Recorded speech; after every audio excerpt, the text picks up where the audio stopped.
Welcome to Fiction Audiobooks. If you enjoy the content, like and subscribing would be greatly appreciated. If you have any recommendations for novels, comment below. Please join my Patreon at https://www.patreon.com/fictionaudiobook.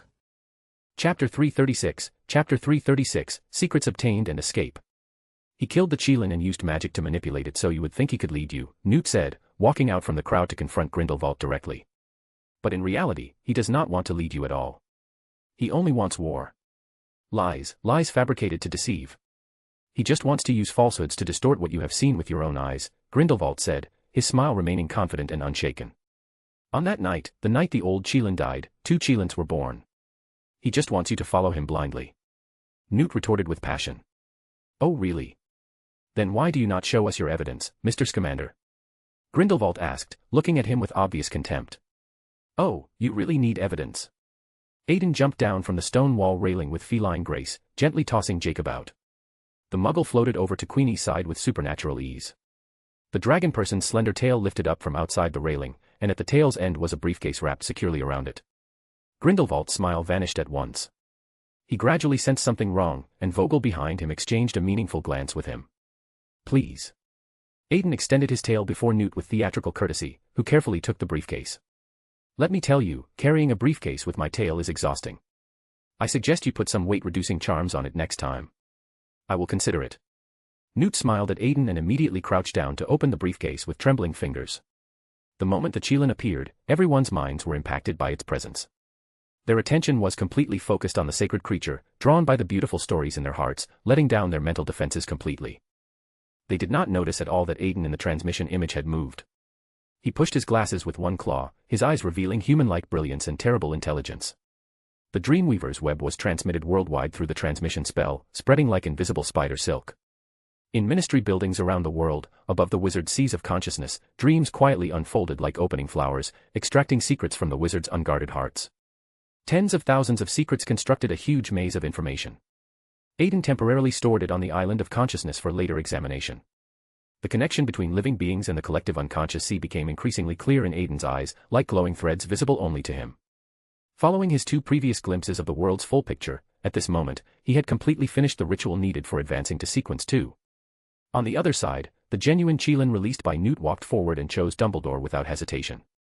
But Dumbledore gave this opportunity to Santos, implying that he, Dumbledore, would act as the puppet master behind the next era, guiding without ruling. This man, Aiden thought with a mixture of admiration and exasperation. As everyone surrounded Santos preparing to celebrate, Dumbledore quietly withdrew from the crowd with practiced stealth. Aberforth and Dumbledore flanked Grindelwald in a pincer movement, and Aiden also quietly cut off Grindelwald's retreat with supernatural speed. Grindelwald's face showed no trace of fear. He raised the Elder Wand and fired a killing curse at the defenseless Cretans. Simultaneously, Dumbledore and Aberforth both acted, 2 protective spells shooting out in bursts of golden light. Grindelwald fought 1 against 2 without falling behind at all, his movements a blur of deadly precision. Unfortunately, the moment Dumbledore and Grindelwald's spells made contact, an invisible force destroyed the foundation of the Blood Pact's existence, allowing Dumbledore to successfully release his surname's power while ensuring the Mirror of Erised remained stable. The Blood Pact left Dumbledore's wrist like a shed skin, and the chains binding it all turned to smoke and dust that scattered in the wind. Dumbledore and Grindelwald both glanced at the Blood Pact with complicated expressions but had no time for sentimentality. The Mirror of Erised instantly expanded. Grindelwald's killing curse shattered the stone platform behind Dumbledore in an explosion of debris. Dumbledore apparat behind Grindelwald with a sharp crack and shot out a stunning spell. The stunning spell penetrated Grindelwald's illusion and similarly shattered the wall behind him, sending ancient stones tumbling down the mountainside. Fragments of the Mirror of Erised floated in the air like glittering snow. Aiden, holding his staff, entered the battlefield with determination. Zaltrak. A clock appeared behind him, and the power of entropy reversal was added to Aiden's staff, making it hum with terrible energy. A black flash cut through the air, rushing toward Grindelwald. He raised his hand, and ghostly blue flames blazed up in response. The flames ignited Aiden's spell, burning away the magic on it with hungry intensity. At the same time, using Aiden's magic as fuel to grow stronger, a dragon's head rose from the flames with a roar. We cannot use deep realm power here. There are too many ordinary wizards outside, Dumbledore said, blocking protectively in front of Aiden. Aiden and Grindelwald simultaneously withdrew their power. The flames extinguished, the clock dissipated into nothing. The two men whose feelings surpassed brotherhood exchanged an affectionate glance that held decades of history, then Dumbledore put on his hat properly and prepared to leave with Aiden. Who will love you now, Dumbledore? Seeing Dumbledore's gaze gradually turn cold and distant, Grindelwald spoke his true feelings in desperate anger. You are alone, he said, his voice breaking. Dumbledore tilted his head slightly and left a single sentence hanging in the air. I have always been alone. The blood pact smashed to the ground, and the entire mirror of Eriste instantly dissipated like morning mist. Santos won the election decisively. It seemed aversion to war was still the prevailing trend among wizards. She led people gradually surrounding Grindelwald, who retreated strategically with his remaining followers. Grindelwald apparate onto the railing with supernatural grace. Blue flames surrounded him, forming an impenetrable shield. Members of the International Confederation of Wizards attacked him one after another, numerous spells striking the flames like bullets hitting water. Unfortunately, these spells could not match the Deep Realm King's corrupting power and could only become food for the hungry flames. I was never your enemy, not in the past, not now. Grindelwald proclaimed to the assembled crowd. Having said this, Grindelwald fell backward and disapparated in midair with theatrical flair. More spells rushed up, dispersing his flames into harmless sparks. Theseus, and others rushed to the railing to look down, but it was already empty. Grindelwald had vanished. Why not finish him off in one go? Went soft. Aiden teased. There were too many young people on the field. No matter how our ideologies diverge, Gellert and I would never wage war with the wizarding world's future as the stake, Dumbledore said, putting his hands in his pockets and swaying his body slightly. Suddenly, he saw Aberforth come to the pale-faced Credence's side, kneeling beside the dying man. Did you ever think of me? Credence struggled to open his eyes, each breath a labor. Always, Aberforth said, reaching out to support his shoulder. Come home. Credence nodded forcefully, tears streaming down his face. Aberforth helped him up gently, glanced meaningfully at Dumbledore, then left, supporting his nephew. Dumbledore turned back. Aiden, do you have any? No. Aiden said, knowing exactly what Dumbledore was going to ask. Being eroded by the Deep Realm King, then massively overdrawing his life force, that he has lived until now is already a miracle. But I can lend him the Philosopher's Stone to delay his lifespan a bit. How long he can survive depends on your research capabilities. As Aiden spoke, he pulled out a pink stone and handed it to Dumbledore. Dumbledore froze when he saw this pink stone, staring at it with obvious confusion. The two locked gazes. What is this? Philosopher's Stone. Why is it pink? Take it or leave it.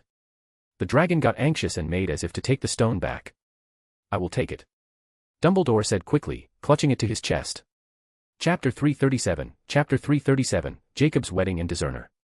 Leaving Bhutan and returning to Hogwarts, on Friday Aiden received an invitation from Jacob, the parchment warm in his clawed hands. They are getting married? Aiden said, looking at the invitation in genuine surprise. Yes, Santos has brought some changes since taking office. At least she believes that if wizards and muggles truly love each other, they can be together. But she requires wizards who marry muggles to no longer use magic. Ministries of magic in various countries have established offices for the prohibition of misuse of magic in response to this policy, Newt explained patiently. The changes in the wizarding world over the past few days reminded Aiden of his brother-in-law's future workplace. So? Newt looked at Aiden expectantly. What? Aiden had not reacted yet. Are you going to Jacob's wedding? Newt asked. Of course. Why wouldn't I go? What's with that look? Wait, I am past the age of being a flower boy. Sure enough, Newt pulled out his wand and changed Aiden into a well-tailored little suit with a flash of magic. Looks good. Queenie will like it, Newt said, pulling Aiden around in a circle to inspect the transformation. Nodding with satisfaction, he pulled out a hat-shaped portkey. After some nauseating spinning, they arrived in New York. Couldn't you get something else? Robes would be fine. It is December now. In the biting cold wind, Aiden and Newt walked through New York's snow-covered streets, their breath misting in the frigid air. Although the cold wind rolled with heavy snow covering the entire street, the bakery on Fifth Avenue was still warm as a hearth inside, golden light spilling onto the white pavement. Albert, do not forget the Polish dumplings. And the Polish cookies can only be baked for 8 minutes at most. Jacob called out. Inside the shop, Jacob adjusted his appearance in front of the mirror while extending his hand to gesture a shooting motion at the staff. Yes, Mr. K, a young man said, nodding quickly and running into the back kitchen. Ding-a-ling. The bakery door was pushed open, cold air rushing in. Hey, Newt, Aiden, come over. Queenie has been waiting for you for a long time. Jacob saw the two push the door open and came forward to welcome them with obvious excitement. Congratulations, Jacob, and you look great tonight. Aiden praised genuinely. Congratulations, Newt said, smiling warmly at him. Come here, I always feel this bow tie is still a bit off. Oh right, take this speech, you haven't forgotten you are the best man, have you? Jacob said, pulling Newt to adjust his bow tie. Queenie walked out from the back kitchen, her dress shimmering. Darling. What? Jacob's voice went off-key with surprise. Trust that Newt can do well. Do not put too much pressure on him, Queenie said, coming over and covering Jacob's eyes with her hand playfully. Oh, Newt, do not be nervous about the speech, the legilimate said, seeing through Newt's emotions. I am not, Newt tried to explain. Then it is not about the speech, Queenie said, narrowing her eyes knowingly. Then she stopped teasing Newt because a new target appeared. Oh, Aiden, let me see. So cute. Queenie came up and cupped Aiden's face, capturing him in her gentle grasp. Queenie, you should know I am past the age for being a flower boy, the captured dragon protested. But we all know you have a way, right? Queenie said, smiling with persuasive charm. You have defeated me, Aiden said, sighing in resignation. Then I am counting on you. And thank you for everything you have done for us, Aiden. Queenie said, rubbing Aiden's head affectionately before walking into the venue. Outside the bakery, Newt memorized the lines Jacob had taught him, mouthing the words silently. A woman in a silver trench coat walked over. The two exchanged warm smiles of recognition. Theseus and Lally also arrived, brushing snow from their shoulders. Newt sent them in and ran into Aiden coming out for air. How did you end up like this? Newt looked at the child before him, who appeared to be about 7 years old now. All because of you, making me be a flower boy. Aiden said, kicking Newt's shin. You actually went through with it, Newt said, laughing. While the two joked around in the falling snow, a lonely figure appeared on a bench across the street. The two crossed the street and came before Dumbledore, who sat watching the bakery window. This is truly a historic day. The future of the past has become the past of the present, Dumbledore said, his voice philosophical. Interestingly, when you are in the midst of it, you will find these historic moments so ordinary, Newt observed. Perhaps this is what the world looks like when it is back on track. Newt said, smiling and bouncing on his toes. That would be quite nice, Dumbledore said, looking into the distance with ancient eyes. Hey Newt, tell me you have Jacob's ring, Queenie called from behind them. The bakery door opened, and she beckoned urgently. I have it. Newt said, raising his hand and running over. How is Credence? Aiden asked, sitting on the bench beside Dumbledore. Unconscious. We used your philosopher's stone to keep him alive. I need to thank you, Aiden, Dumbledore said, extending his hand. Spare me, Aiden said, swatting his palm away. Come on, do not just watch from outside, Aiden said, pulling Dumbledore towards the bakery.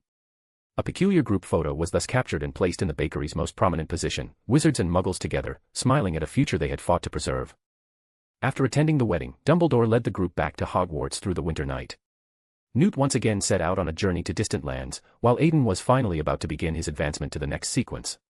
Are you sure you do not need me watching from the side? Dumbledore asked, his voice holding genuine worry. No need. Looking directly at my true form might drive you mad, Aiden said, shaking his head. The door to the room of requirement closed with a heavy thud. Aiden removed the gemstone from around his neck, its weight familiar in his palm. It is up to you, system, Aiden said. In the empty chamber, his voice echoed around the stone walls. Hey, men, the long-absent system sent mockery through their connection. Immersing the gemstone into the prepared container, the system released the observer's characteristics. The clear water in the cup began to change color, shifting through impossible hues. Fishing out the system, the potion was also prepared, a swirling mixture that defied normal physics. The potion seemed to be a product condensed from a large amount of gray mist, dense and otherworldly. The gray mists collided with each other and, in the flashing light, revealed reflections of the collective unconscious sea. Raising the potion to his lips, he drank it all in one gulp, the taste being both everything and nothing. As a sequence 3, the body woven from dreams dissolved again into component threads. The dream began flowing towards the maze composed of secrets stolen from thousands of minds. The wizard's cognition, contained in tens of thousands of secrets, clearly deconstructed every detail of the entire world for Aiden, past, present, and potential futures laid bare. At the same time, combining with the world's full picture in Aiden's memory, it shaped his island of consciousness into a miniature world, complete and self-sustaining. The barriers of the mind were dismantled and merged into the maze, while the maze guarded Aiden's island of consciousness. It should be called the world of consciousness now. As long as one believes oneself strong enough, one will be strong enough, not constrained by external appearance, Aiden thought, understanding flooding through him. At this moment, Aiden truly transcended the constraints of the collective unconscious sea and could, to a certain extent, dominate it, bending perception itself to his will. At the same time, the island of consciousness advanced to the world of consciousness, able to clearly map every living being's connection to the collective unconscious sea, thus easily uncovering the secrets hidden deep in their hearts. The dreams gathered and merged again like a river flowing backward. Aiden's figure emerged from the maze, transformed and reborn. Sequence 2, Discerner, descended upon the mortal world. Chapter 338, Advancement complete, Alarm, and saving credence. Returning to the real world from the collective unconscious sea, Aiden's pupils still flickered with spiritual radiance, casting faint prismatic reflections in the dim light. As the pathway most closely connected to the mind, Visionary, from Sequence 9 to Sequence 5, continuously deepened one's ability to control and manipulate the mind itself. After entering demigod status, Visionaries began connecting to the collective unconscious sea to a certain extent, touching the threads that bound all consciousness. Sequence 3 utilized dreams to manipulate the collective unconscious sea to a certain degree, weaving illusions into reality. After entering Sequence 2, the Visionary's abilities finally began transitioning from virtual to real, directly influencing and distorting reality through consciousness alone, while also possessing a complete mythical creature form that defied mortal comprehension. Under Aiden's focused will, the entire Hogwart's castle began to decompose into fundamental particles. The particles decomposed from Hogwarts were scrambled and randomly recombined into a giant tree reaching the heavens, its branches stretching impossibly into clouds. Then the giant tree ignited in supernatural flames, and Hogwarts castle appeared again exactly as it had been, restored perfectly. The staff and students inside the castle felt like they had just experienced a very long dream, in which they seemed to have become leaves on a great tree, swaying in cosmic winds. Dumbledore burst into the room of requirement, glaring fiercely at Aiden, who lowered his head with obvious sheepishness. What he did not know was that his mere 5 seconds of experimental operation immediately triggered warnings on unspeakable stones worldwide, setting off alarms in every major ministry. Woo. On the 8th floor of the British Ministry of Magic, Department of Mysteries, a prolonged alarm wailed through the corridors. Bloody hell, is the Deep Realm attacking? Where is the reaction location? The director shouted, kicking open the door to the brain room and roaring at the members inside. At Hogwarts, an unspeakable said, rushing up to report breathlessly. Must be Grindelwald. Move out immediately. The director rushed to Hogwarts with a large group of unspeakables, wands drawn and ready. But the peaceful and tranquil scene before him left him completely dumbfounded. Bloody hell, what is going on? Inside the room of requirement, sensing the director's approaching magical signature, Aiden took Dumbledore and stepped out, flickering before the director in a shimmer of displaced air.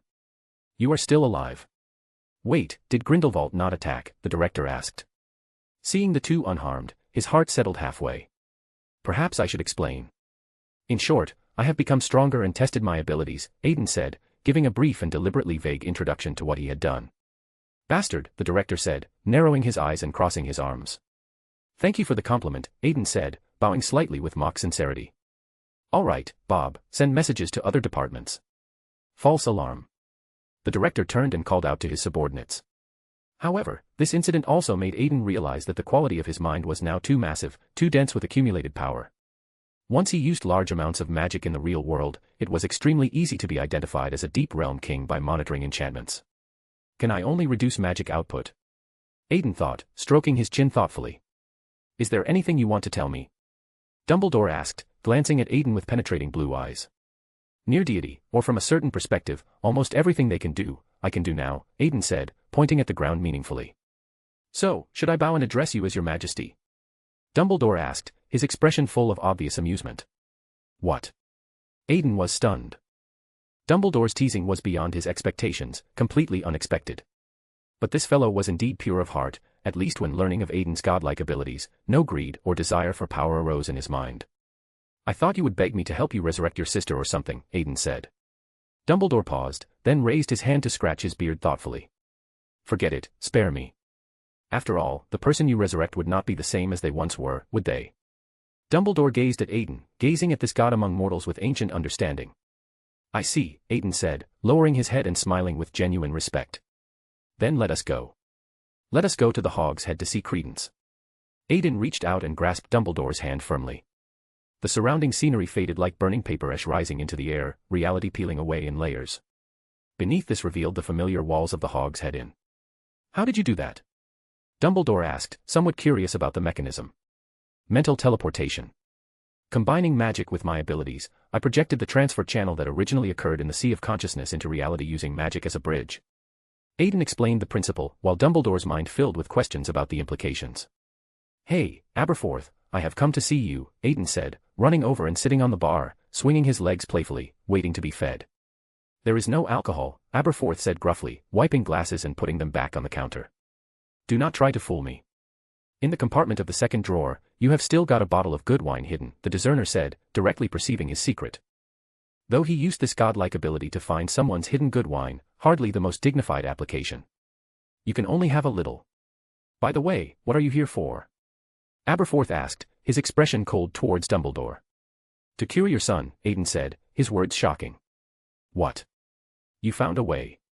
Not us. Me. Aiden took small sips of the wine Aberforth handed him. From the type and taste, it seemed to be quality whiskey.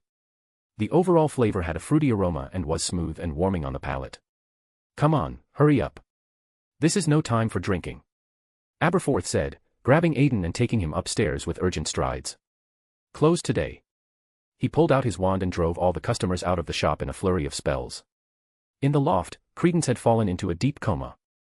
Black particles occasionally appeared on his body like swarming insects. The phoenix beside him burned brighter, seeming about to enter nirvana as well, its flames intensifying. He has been in this state since he came back.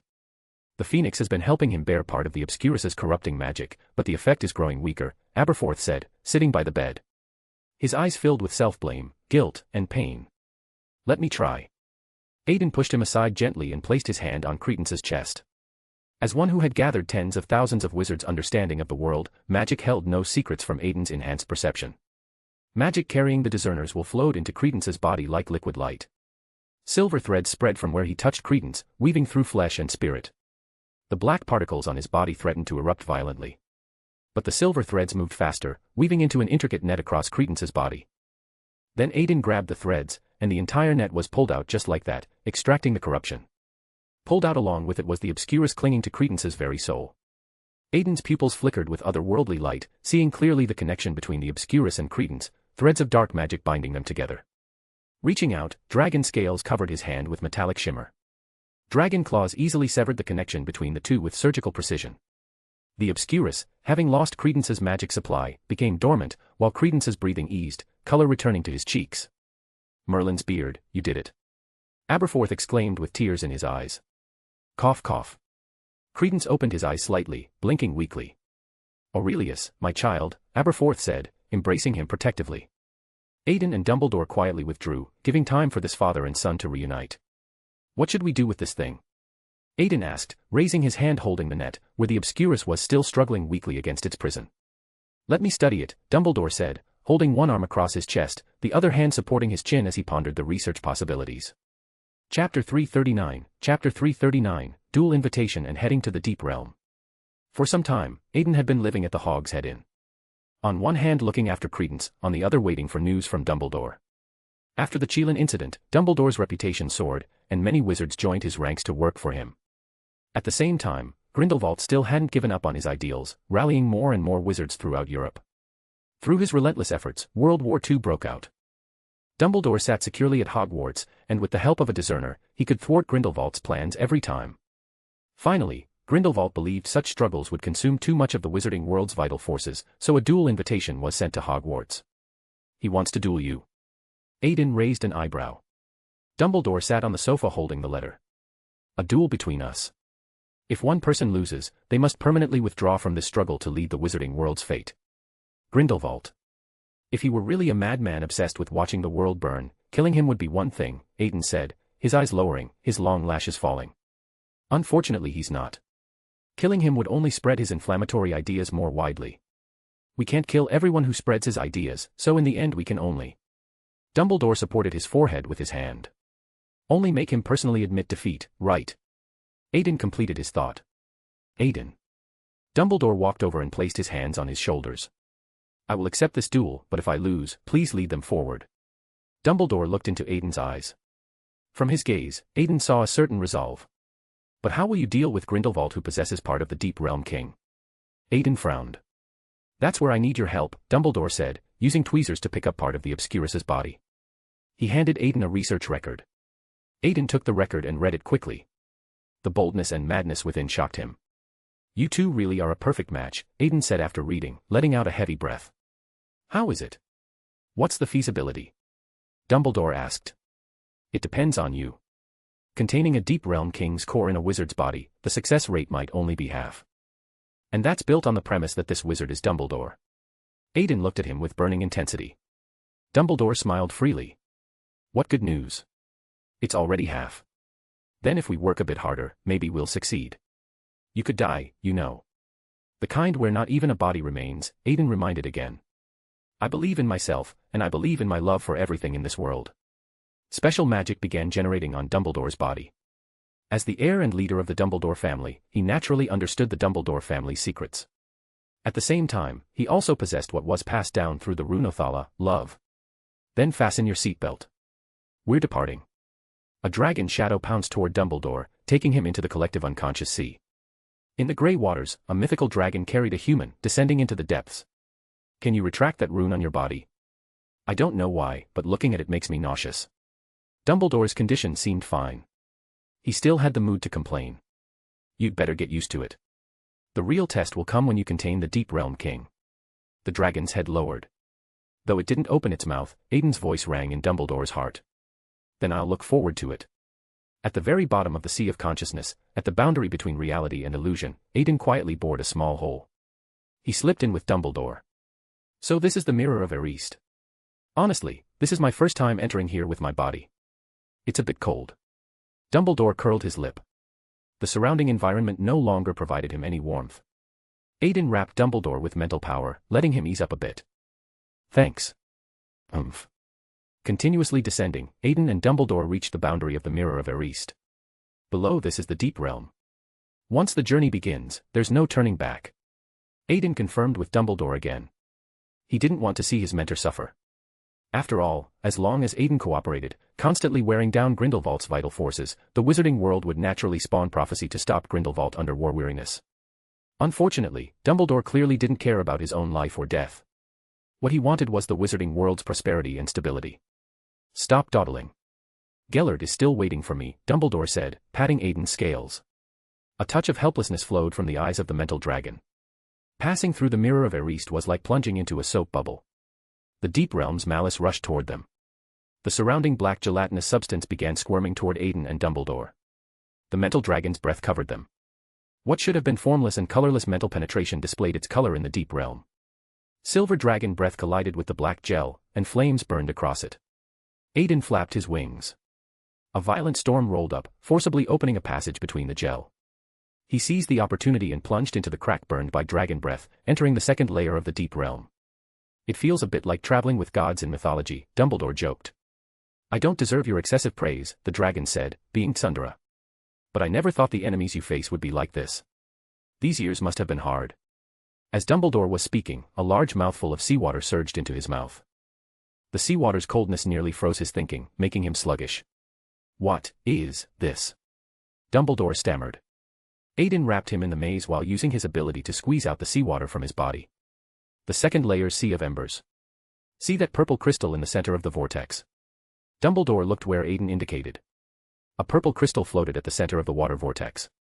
Black threads extended everywhere, and where they were about to contact the seawater, they disappeared into the void. This is folly. As soon as Dumbledore opened his mouth, the threads trembled. Aiden quickly covered himself and Dumbledore with mental illusions. Are you crazy? Calling its name on its territory. Want to get ganged up on? Aiden complained.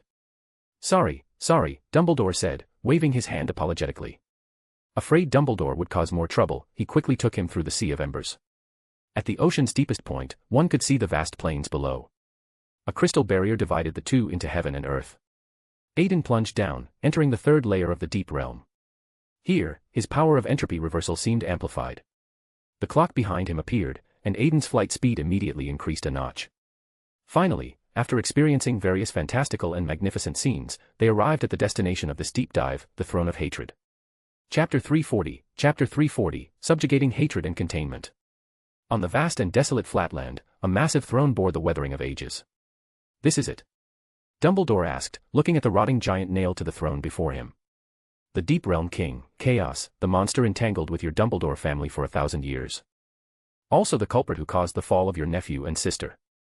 2 streams of cold air exhaled from Aiden's nostrils. The surrounding black gel couldn't approach under the intimidation of his dragon might. So what do we do now? Release it. Dumbledore swallowed. Aiden didn't answer Dumbledore, only narrowing his eyes and opening his mouth toward hatred. Purple particles began gathering in his mouth. Mental breath mixed with magic sprayed out. A massive beam of light cut through the sky and collided with the throne. Boom, the white beam produced by the explosion swallowed the entire plane. Crack, the arrow of love nailed to hatred's heart completely shattered. Roar. The Deep Realm King's roar pushed away the air. Aiden protected Dumbledore with his wings. The shockwave collided with the wings. Friction between the wing tips and air produced a whooshing sound. Black gel surged toward hatred, helping it construct a massive axe. The giant dragon fearlessly opened its mouth and pounced. The mythical battle was reenacted here. Aiden let out a long dragon's cry. Magic power shone through the mysterious symbols on his scales. His body began rapidly expanding. Raising his claws, he pressed hatred into the earth. The next second, the injured hatred swelled up, becoming as massive as Aiden in the blink of an eye. The ability of reciprocal revenge. Aiden spat and flapped his wings to fly into the sky. Hatred raised its head. In its hollow eye sockets, it displayed a humanized expression. The next moment, gel surged, and a great black bow appeared in hatred's hands. Black particles began gathering. A black arrow carrying resentment was knocked on the longbow. Release. The arrow roared toward Aiden. Roar. The giant dragon roared. The symbols on his body flashed again, and a layer of gray mist wrapped around Aiden. Then the black arrow pierced through Aiden, but he slowly faded into an illusion and disappeared. Hatred sensed danger. With a swing, the longbow transformed back into an axe and swung behind. Faster than it was lightning from Aiden. Destructive thunder, Jadrasium. Lightning flashed on the dragon's body, accompanying his giant maw. Sharp teeth bit through hatred's axe while also exploding its head. Taking advantage of hatred's retreat, Aiden's two claws grabbed its arms. Ignite karmic fire, Valzenbell. Black-red flames spread from Aiden's claws onto hatred's body. More black gel wanted to surge up and extinguish the flames. Unfortunately, karmic fire magic was developed by Aiden combining his discerner abilities. The flames could identify the enemy's mental weak points and burn specifically on their spirit. Hatred fell powerlessly in the flames. Though it tried to recover many times, it was stopped by Aiden's continuous flame breath. Extending his claws, sharp dragon talons dug open hatred's heart and extracted its core. Hatred, having lost its core, became even weaker. And having become a discerner, Aiden observed clearly in hatred's core the agreement Lady Rowena once told him about. Essentially, the Deep Realm Kings were a kind of emotional consensus among numerous socialized creatures. The reason they evolved into what they are today could be called the original sin of living beings. Seeing the battle end, Dumbledore walked over through the scorching air. "How is it?" Dumbledore asked. "Here, this is it. How do you plan to use it?" "My personal suggestion is to eat it directly. Should be quite chewy." Aiden handed over hatred's heart. The black and broken heart continuously oozed gel. Dumbledore swallowed and took a step back. "Can you divide it a bit? I don't think a complete Deep Realm King core is something I can bear." After hesitating, Dumbledore made his request. "Okay." Aiden made an okay gesture with his claws and directly opened his mouth to bite off more than half. The system quietly emerged, fully extracting something conceptual from the core. And this time, the subtle fluctuations produced by the system's actions were finally discovered by a certain discerner. "System, you're not being honest," Aiden's teasing voice transmitted. "Humph." Knowing what the system was doing, Aiden didn't stop her, allowing her to extract characteristics. Handing the remaining Deep Realm King core to Dumbledore, Aiden looked at him expectantly. Dumbledore looked at Aiden with surprised eyes, finally grasping the core in his hand under his eager anticipation. The dragon showed disappointed eyes. Black gel poured from the heart fragment, piercing into Dumbledore's arm. The blood vessels in his arm bulged, and something black squirmed under his skin. As hatred's power continuously poured into Dumbledore's body, his left eye had already been dyed black. Aiden looked at Dumbledore worriedly while his entire body rapidly shrank, returning to human form. "Perhaps I don't need to chew with my mouth after all," Dumbledore said. Though his body curled slightly, he still turned sideways and cracked a joke. "This is no time for jokes." Aiden covered his forehead. Reaching out to place his hand on Dumbledore's forehead, he sealed off his 5 senses. Before everything fell into darkness, Dumbledore heard Aiden say one last sentence.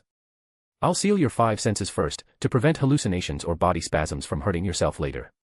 Aiden watched the Othala, rune in Dumbledore's body being dyed black and lay down beside him. In Dumbledore's consciousness, endless black mist wrapped around him. He kept falling, all the way to the end of darkness. A glimmer of light appeared. A silver-haired youth appeared beside him. "Why betray our ideals, Albus?" No, Dumbledore reached out his hand but was swept away again by the black mist. Brother, I'm so cold. It's the killing curse. So cold. My soul is trapped. A young girl's crying voice continuously poured into Dumbledore's ears. Ariana. Dumbledore turned sharply, but there was nothing behind him. Professor, brother, Albus. More and more chaotic voices wrapped around Dumbledore. The Deep Realm King's power pulled him deeper. As if facing the original sin of the human world, Albus Dumbledore, through partial agreement, touched humanity's deepest, darkest side. Black fluid formed a vortex. Countless people's resentment circulated in this cauldron of suffering. Chapter 341, Awakening, Return, and the Battlefield of Nurmengard. Human resentment soaked Dumbledore. More and more people whispered in his ear, persuading him to abandon himself and join this carnival of suffering. Professor. A familiar young voice sounded. Dumbledore turned back and saw Aiden, similarly soaked like himself, with broken wings, shattered horns, and black eyes growing all over his body. Dumbledore saw Aiden show him a smile. End me. Dumbledore suddenly pulled himself out of the black mud, gasping. Looking at the pitch-black core of hatred, he calmed his emotions. Under his will, magic flowed into Othala, contending with the power of hatred. In unifying with the Deep Realm King, Dumbledore finally understood the magic of love. He combined his magic with the emotions in his heart. A phoenix Patronus appeared in his consciousness. The phoenix sang. Similarly, outside Dumbledore's inner world, a phoenix came to his side. No matter where members of the Dumbledore family were, as long as they needed help, the phoenix would follow like a shadow. The newly arrived phoenix wrapped its flames around Dumbledore. With the cooperation of two phoenixes, Dumbledore successfully used magic to dispel the Deep Realm King's influence on himself and controlled this part of the Deep Realm King's core. Dumbledore's eyes suddenly opened wide, breathing heavily. Welcome back, Professor, Aiden said, extending his hand. As Dumbledore was about to rise, he found another phoenix standing on his chest. Oh, so it was your cry that woke me just now. Thank you, Dumbledore said, smoothing the phoenix's feathers. The phoenix cooperatively pressed its head against Dumbledore's chest. All right, pleasantries time is over. You haven't forgotten your old flame is still waiting for you, have you? A certain unromantic dragon interrupted this warm scene. Yes, time to go back, right, Fox? Dumbledore said, standing up and patting the phoenix. Who? Aiden pretended not to know. Stop pretending. You came back from the future. How could you not know her name? Dumbledore glanced at Aiden. Hee hee. Aiden transformed into a giant dragon again, carrying Dumbledore to begin the return journey. On the way, Aiden's eyes shifted restlessly, as if he had something to say. Ask, Dumbledore said, seeing him like this. What did you see inside the Deep Realm King's core? Seeing Dumbledore didn't mind, Aiden asked openly. Can't you read it yourself? Dumbledore raised an eyebrow. No, if I perceive the agreement projected by your memories, what I see will inevitably be what I see. Because we're observing the same thing, and what's truly different is your personal experience of it, Aiden explained. Many things. Students, family, loved ones, Dumbledore said, lowering his head with a bitter smile. Oh, then who woke you in the end? The dragon gossipily brought his head close to Dumbledore on his back. You, Dumbledore answered with slight mischief. Me. It's you all. It's the future. I can't let the Deep Realm hurt you, even if you have enough power to deal with it. So before my life comes to an end, I will absolutely protect every one of my students. Dumbledore's smile was so gentle. The love produced by this sincere emotion became his sharp weapon to defeat the Deep Realm King. Penetrating the boundary between illusion and reality, Aiden brought Dumbledore back to Hogwarts. Dumbledore. Young Professor McGonagall ran over. Dumbledore, what's going on? I received a letter from Aiden. Grindelwald wants to duel you, right? Newt said, pushing open the hall door while carrying his case. Yes, and to deal with Grindelwald, Dumbledore dragged poor, weak, defenseless little me all the way to the Deep Realm. Aiden put on his most pathetic expression and dabbed at his eyes dramatically. Weak. Dumbledore, who had just raised his teacup for a sip, choked. In any case, you're leaving soon, right? Take me with you, Newt said, ignoring Aiden's antics and looking directly at Dumbledore. Lally and Theseus also walked out. It would be my pleasure, Dumbledore said, bowing to them. Well then, let's go. Aiden snapped his fingers. Several people were pulled by him into the collective unconscious sea, rushing all the way to Nurmengard. Are you really going to do this? Inside Nurmengard Castle, Vinda Rosier looked at Grindelwald with worry. The other acolytes wore similar expressions. Time is on our side. There's no need to risk our lives for this. As long as it leads to a greater future, sacrifice is necessary. We won't mind. Vinda Rosier still wanted to persuade Grindelwald. The other acolytes nodded in agreement. Vinda, we must be clear about one thing. The greater good serves wizardkind. And now. My struggle with Albus is accelerating the consumption of Wizarding Society's potential. This isn't for me. Everything is for you, all of you. Grindelwald gently caressed her face. Vinda clutched his hand, savoring the warmth of his palm. Outside, ripples appeared in the air. They gradually expanded ***, and ***, a giant dragon shimmering with mysterious runes emerged from the distortion. Ah, my eyes, my eyes. The acolytes who accidentally looked at Aiden's true form knelt on the ground. Blood flowed from between the fingers covering their eye sockets. Hey, even if opinions differ, don't slaughter your own kind, Prewett. Grindelwald snorted. Ghostly blue flames ignited, blocking the acolyte's line of sight. My apologies for that, Aiden said, snapping his fingers. The acolytes slowly recovered. The remaining acolytes helped them away for treatment. Aiden returned to human form, pulling a black bubble from behind him and popping it with his wand. Newt, Theseus, Lally, and Dumbledore appeared. Dumbledore walked forward, surveying the castle burning with ghostly blue flames. What a grand welcoming ceremony, Gellert. Having directly faced the past, Dumbledore now smiled with some relief. Albus, you've finally come. But why can't you just understand me? Grindelwald seemed to smell the scent of destiny and finally spoke his true feelings. I can't, Gellert. Magic is a miracle the world has bestowed upon us. It shouldn't be used for killing. Stop, Gellert, Dumbledore said, his gaze calm. Then. Let this duel be the limit. The loser hides, both said in unison. The two looked at each other, then Dumbledore turned to look at Aiden. You be the witness, Aiden, Dumbledore proposed. It would be my pleasure, Aiden said, bowing to the two legendary wizards. Chapter 342, The Duel, Self-Imprisonment at Nurmengard, and Return to the Future. Then repeat the oath after me. Grindelwald's and Dumbledore's hands clasped tightly together. Silver-white threads wound around them both. Outsider not belonging to this world. The two finished reciting Aiden's prayer, using Aiden's angelic status as the ritual's anchor. This vow was merged into both their lives. The moment the oath was completed, the two exchanged a glance and simultaneously used spells to blast Aiden away. You two bastards. Aiden fell toward the cliff below. His drawn-out voice echoed through the canyon. Dumbledore's wand emanated a soft glow. Grindelwald's wand lit up with green light. Grindelwald struck first. Black magic burst forth. The ghostly blue flame's temperature rose to the extreme. Fused with Grindelwald's magic, the flames turned completely black. The flames swept together to form a giant serpent, biting toward Dumbledore. Unhurriedly, Dumbledore invoked hatred's power. Large amounts of cold water surged from the ground. The water flow, as if alive, extended tentacles that coiled around the flames. The clash of water and fire erupted in massive amounts of white mist. You've tamed them too, Albus. Grindelwald shouted toward the other side of the mist. In the smoke, a wand tip lit up with brilliance, drawing a stream of light from left to right. The mist was torn open, revealing Dumbledore's figure. After all, I don't want to fall too far behind you, Gellert. Dumbledore's face wore a wild smile. Their spells collided. The Deep Realm King's power wantonly distorted reality. This is, the most powerful wizards of this era, Newt said. The others were shocked by the scene before them. With a flicker of space, Aiden returned to their side. He patted the dust off himself. Those two guys, Aiden spat. Boom. Ghostly blue flames and silver light collided, producing a violent explosion. All sound was suppressed by the blast.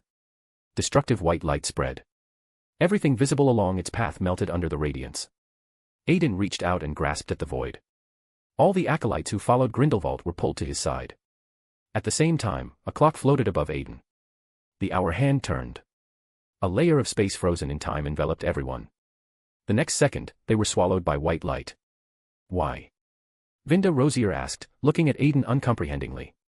In the end, I'm also a wizard, Aiden said. He didn't turn back, sitting down to watch the couple outside fight to the death. Albus. Grindelwald forcefully opened his hands. Ghostly blue flames wrapped around him. A massive demon dragon rushed out from the flames. Gellert. Dumbledore similarly called his name. Hatred's power was continuously converted by him into the magic of love. White particles burst from his body. An equally massive silver Patronus appeared. Phoenix and demon dragon fought from ground to sky. The entire Nurmengard castle disintegrated in their struggle. Mountain peaks crumbled under the sheer force. Finally, Grindelwald's magic supply encountered problems. The Deep Realm King fragment forcibly seized through prophecy's power began erupting. Expelliarmus. Dumbledore seized the opportunity and knocked Grindelwald's wand away. At the same time, he operated before Grindelwald, pressing his wand against his throat. You've won, Albus. Grindelwald was already prepared to accept his fate. No, let me out. Vinda Rosier beside them forcefully pounded the protective barrier Aiden had created. Grindelwald coughed up blood. The surrounding flames began spreading uncontrollably. Hell's power ran rampant on his body. At the same time, Aiden withdrew the protection and walked over. Vinda Rosier wanted to follow but was scorched by the flames and pulled back by Newt, who disapparated away. Why not kill me, Albus? Grindelwald's expression was pained, waiting for his beloved to give him the final blow. I think you've already lost. Perhaps how things develop next should be arranged by the victor, shouldn't it? Dumbledore picked up Grindelwald's elder wand and nodded to Aiden. Honestly. Aiden crossed his hands behind his head and walked before Grindelwald. Reaching out, he pressed on Grindelwald's chest. The system began extracting the Deep Realm King characteristics from him.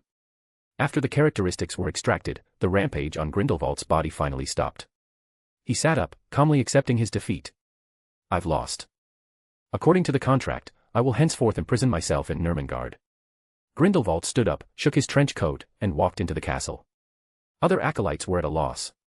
Only a few with firm will followed. Dumbledore pulled out the shattered blood pact from his pocket. A trace of sorrow flashed in his eyes. At the end of August, major news bombarded the entire wizarding world. Dumbledore had defeated the dark wizard Gellert Grindelwald in a duel at Nurmengard. From this point, the dark clouds shrouding all of Europe dispersed. Time to go.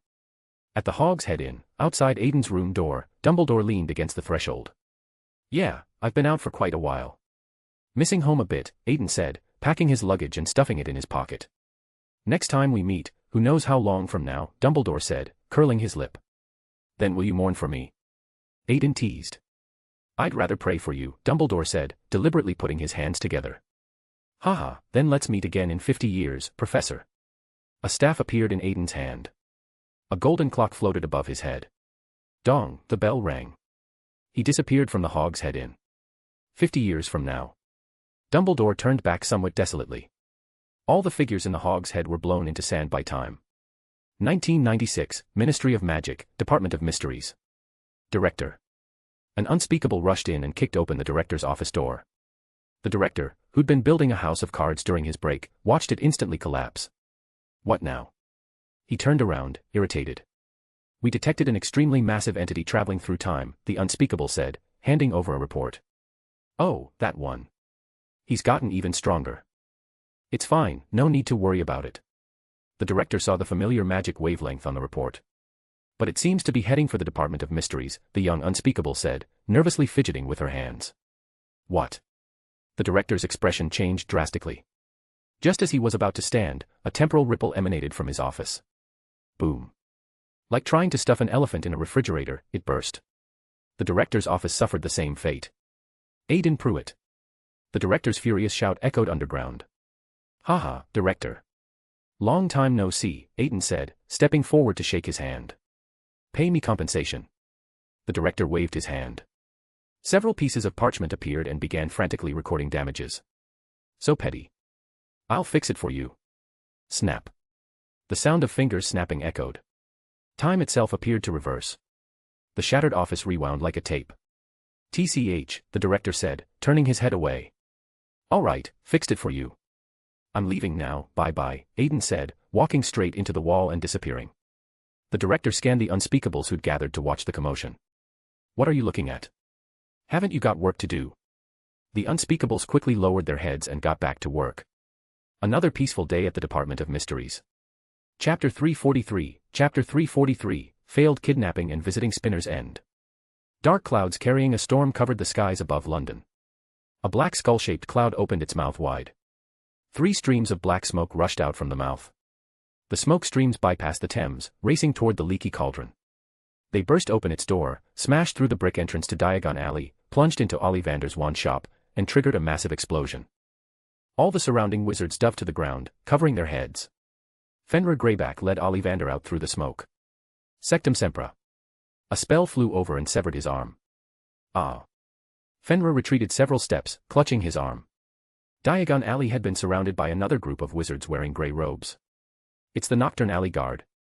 One of the wizards lying on the ground recognized the newcomers' identities. He'd clearly visited ministry-prohibited places quite often. Several Death Eaters, seeing they were outnumbered, wanted to grab Ollivander and disapparate away. But several grey-robed wizards raised their wands toward the sky. White magical threads flew from their wand tips skyward. A protective barrier formed. The Death Eaters used apparition, hitting it like glass with a sharp crack, then collapsing to the ground. What? Several Death Eaters were stunned. Then the grey-robed wizards raised their wands coldly at them. Green light flashed. 2 Death Eaters lost their lives. Fenrir Greyback seized the opportunity to shatter the barrier with a blasting curse and disapparated away. Several grey-robed wizards repaired Ollivander's shop while leaving 2 guards as security. Inside Nocturne Alley, in the Queen's office, several grey-robed wizards stood with lowered heads. Mr. Ollivander has been protected, and Fenrir was also let go, Caius Quarrel said, reporting to Arthursi. Well done. In the coming days, expand our scope of activity and oversee Diagon Alley security. Also, keep a close eye on Weasley's wizard wheezes for me. After giving instructions, Arthursi waved her hand, dismissing the grey-robed wizards. Inside Weasley's wizard wheezes, the twins were introducing their new products to customers in the shop. After the presentation ended, the 2 came to the back room. A young man sat with his legs crossed on their sofa, reading a newspaper. The newspaper blocked his upper body, but 2 protruding dragon horns revealed his identity. Look at this, George said, coming over and snatching away the newspaper, revealing the youth behind it. Planning to move out and live with your brothers. Fred also walked over and put his arm around Aiden. Mum sent me to check on you. The family clock shows everyone in a dangerous state. Besides, Death Eaters have been too active recently, Aiden explained. Since the 2 dropped out of Hogwarts to run their shop, Mrs. Weasley had to acknowledge their talent. So she no longer mentioned the ministry to them. And to better operate the shop, the 2 spent most of their time living at Wizard Wheezes. However, the twins' distance also made Mrs. Weasley worry daily about their safety, which led to Aiden's visit. Bring them on, then, George said eagerly. I'll catch a few Death Eaters. Maybe I can exchange them for an Order of Merlin at the ministry, Fred said, raising his eyebrows at Aiden. You 2, be serious. If you're hit by a killing curse, you're dead, there's no cure. Are you still wearing the bracelets? Aiden nagged his 2 unreliable brothers like Mrs. Weasley herself. At this moment, he understood her constant worry. George and Fred both pulled up their sleeves, revealing metal bracelets engraved with strange runes on their wrists. By the way, which runic system is this thing using? George mysteriously leaned in to inquire. We've searched through all the books, runes, gobbledygook, murmish, found no similar symbols, Fred said, also fiddling with the bracelet. But if it's not magical script, why does magic flow on it? George extended his hand and injected a bit of magic. The runes on it flickered with silver light. Secret, Aiden said, showing a smile. In fact, Aiden was too embarrassed to tell them these runes were copied by Aiden from his own body after transforming. All right, you 2 quickly write a letter to reassure Mum. I still have some matters, I'm leaving now. Aiden stood up, put on his hat, and disapparated from the shop. Cokeworth. Once an industrial area, it now seemed desolate with industries relocated. Spinner's End. A youth with heterochromatic eyes visited here. Knock knock. Aiden concealed his magic and knocked on the door. I said, no newspapers. Snape opened the door with an unhappy face. But what entered his field of vision wasn't the newspaper boy's ridiculous bald head, but a pair of dragon horns. Good evening, Professor, Aiden said, performing an ancient wizarding courtesy to him. Snape's expression soured further. After his internal struggle, he opened the door reluctantly. Tea, thank you. The dragon's bright smile didn't match this dark, cramped room at all. Wormtail Peter had been sent by Voldemort to Snape's side during summer vacation, ostensibly to help, actually to monitor. But this loyal servant's pupils were currently occupied by Amber and Deep Blue. Stupidly catching butterflies in the air. Snape gripped his wand and, with a flick, grabbed some herbs from his potion ingredients room to make Aiden a cup of black tea. Aiden didn't mind at all, picking it up and gulping it down. Snape's jaw tightened in irritation. What exactly do you want? Snape couldn't help but speak first. A mother in distress is about to come find you. Poor Narcissa Malfoy, she's at her wit's end and has set her sights on you. Aiden elegantly set down the teacup and settled back on Professor Snape's sofa. Rock hard. So? Snape said, with a continue your performance look. Aiden didn't reply. Before him, he slowly faded in color and disappeared. Then Snape heard knocking again. Peter returned to normal and hurried to open the door upon hearing the knock. "Good evening, Severus," Narcissa Malfoy said, bowing to Snape. Beside her, Bella leaned against the threshold. Looking up, she saw a white fox outside the window and threw an avada at it. Then she looked at Snape with provocative eyes. "Come in," Snape said, his voice very dull, the state when using a clemency. "And don't enter my parlor, Wormtail," Snape said, waving his wand. The door slammed shut hard. All summer, Narcissa Malfoy had been unable to eat or sleep. At this moment she looked haggard.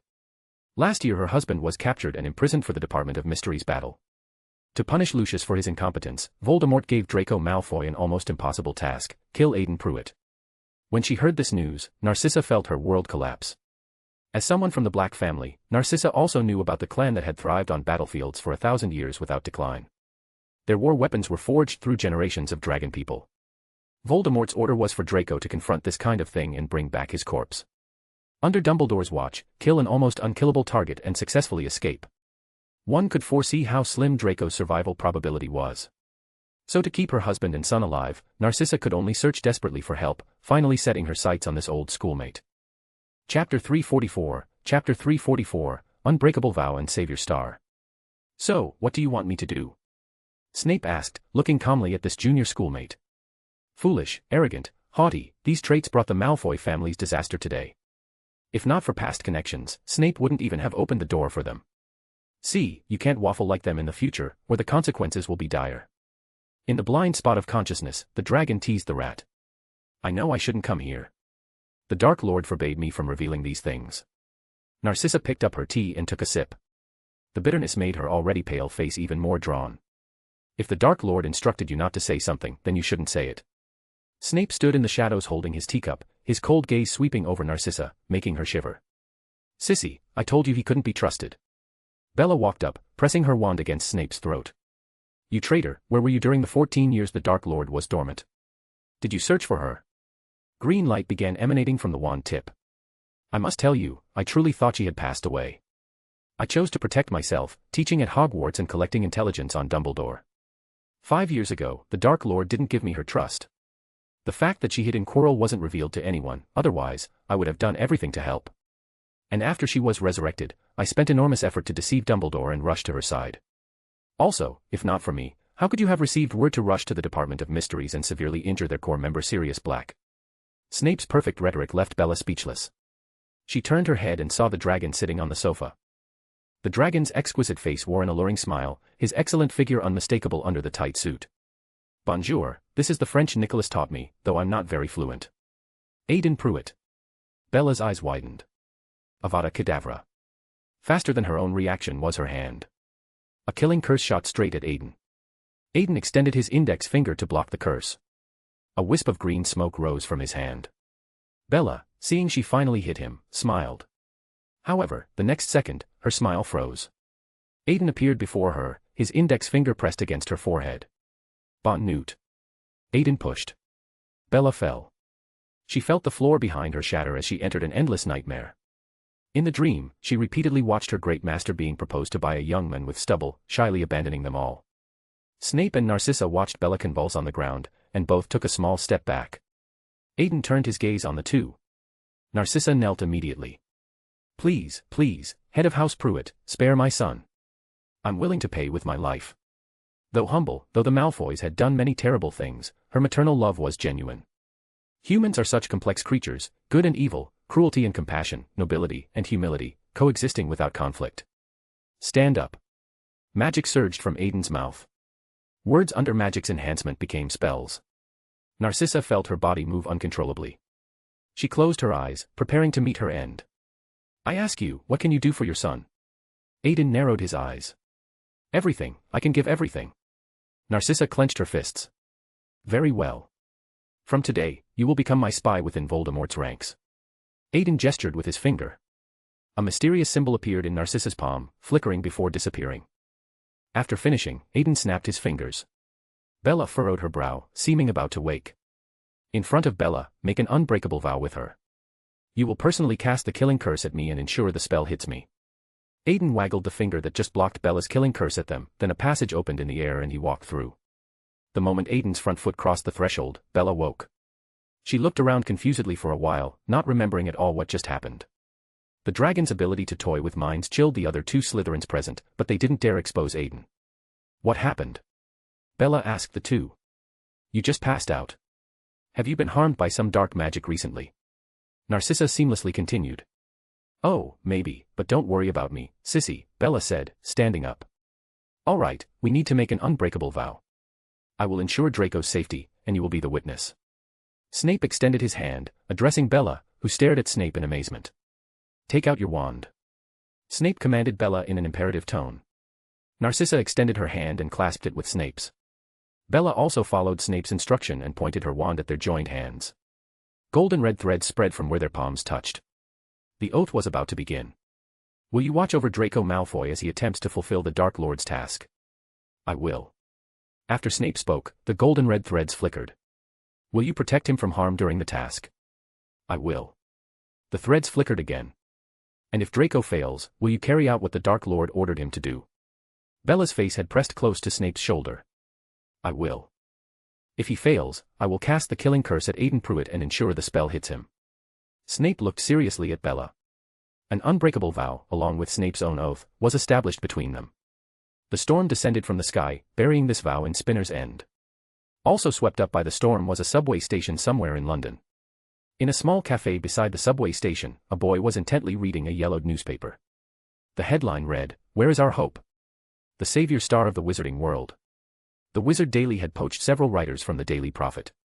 They didn't care at all about their previous smear campaign against a young man, instead heaping praise on him. At the same time, the Millennium Bridge had been blown apart. News across Muggle society was overwhelmingly reporting this sudden accident. The radio in the cafe was broadcasting this news. Harry Potter, the cafe waitress said, coming over and bringing him a cup of coffee. Who's that? No one, Harry said, smiling at her. It's me, a gentle young voice spoke up beside them. AI. Harry's eyes widened. Show. Aiden raised his index finger to his lips while removing them from the waitress's perception. The waitress, who had been preparing to eavesdrop on their conversation, found they had disappeared and collected the coffee in disappointment. Wait, we haven't finished yet, Harry said, wanting to call her back, but she couldn't hear his voice at all. Harry understood instantly, Aiden must have cast some kind of magic. Have you had a good summer? Aiden said. Yeah, I like riding trains. It lets me forget my troubles, Harry said, smiling shyly. So, did you come looking for me because you have something? Harry looked at Aiden, who was unfolding the Wizard Daily Harry had been reading. Rumors are always terrifying, aren't they? They say Dumbledore is old and might die soon. Aiden shook the newspaper, turned to the page he mentioned, and read with relish. Nonsense, how could Dumbledore? He's only 115 years old, Harry. He's already an old man. Aiden returned the newspaper to him. But we're not here to discuss these things. I came here on Dumbledore's behalf. Now grab onto me. Grab where? Anywhere. Then Harry reached out and grabbed Aiden's dragon horn. Hey, the carefree savior grinned mischievously. Quite bold, the dragon said, raising an eyebrow, and pulled him into the collective unconscious sea. Chapter 345, Recruiting the New Professor. In the collective unconscious sea, Harry gripped tightly onto the scales on the dragon's back. As soon as he opened his eyes, peculiar symbols entered his vision. Countless strange thoughts seemed to surge from within his own mind. This made Harry feel his brain was about to burst, and his stomach began to convulse. If you dare vomit on my back, I guarantee I'll make you swallow every last drop back down. Aiden warned Harry without turning his head back. Harry could only close his eyes and empty his mind. Fortunately, this torment didn't last long. Soon Harry felt his legs touch solid ground again. He hurriedly opened his eyes and found he'd been brought to a square. He looked at the nearby road sign. It was the small town of Lackett in Wiltshire, Britain. That was really uncomfortable. Was that the collective unconscious sea again? I think I saw an island. Harry's tone carried some uncertainty. We need to confirm the situation of the Horcrux within you. Didn't you notice she'd already fallen silent just now? Aiden pulled out a piece of chocolate and handed it to him. Harry took the chocolate and bit into it. I didn't notice. Is Voldemort falling silent a good thing? Has she given up on me? Are you dreaming? There's a mysterious entanglement between souls. She might be worried I'd tamper with her Horcrux and actively severed this connection. Aiden didn't want to discuss this topic further. Going deeper would involve dark magic. Understanding the social cue, Harry also didn't continue asking. So what did Dumbledore send us here for? To recruit? No, to rehire a professor. Aiden walked forward, waving his hand to signal Harry to follow. Wait, you want 2 students to recruit a professor? We don't have that authority, do we? Harry suspected Aiden was joking with him. Please don't say we. You don't, I do, Aiden said, raising his eyebrows at him. Strolling through the neighborhood streets, Aiden and Harry chatted off and on about the Ministry of Magic. Harry himself had a good impression of Ms. Bones, who had once spoken up for him, and was glad she could become minister. At Rufus Scrimgeour's suggestion, the ministry had issued a safety manual recommending that residents agree on passwords with each other to prevent Death Eaters from using Polyjuice Potion to disguise themselves. So should we agree on a password? Harry asked.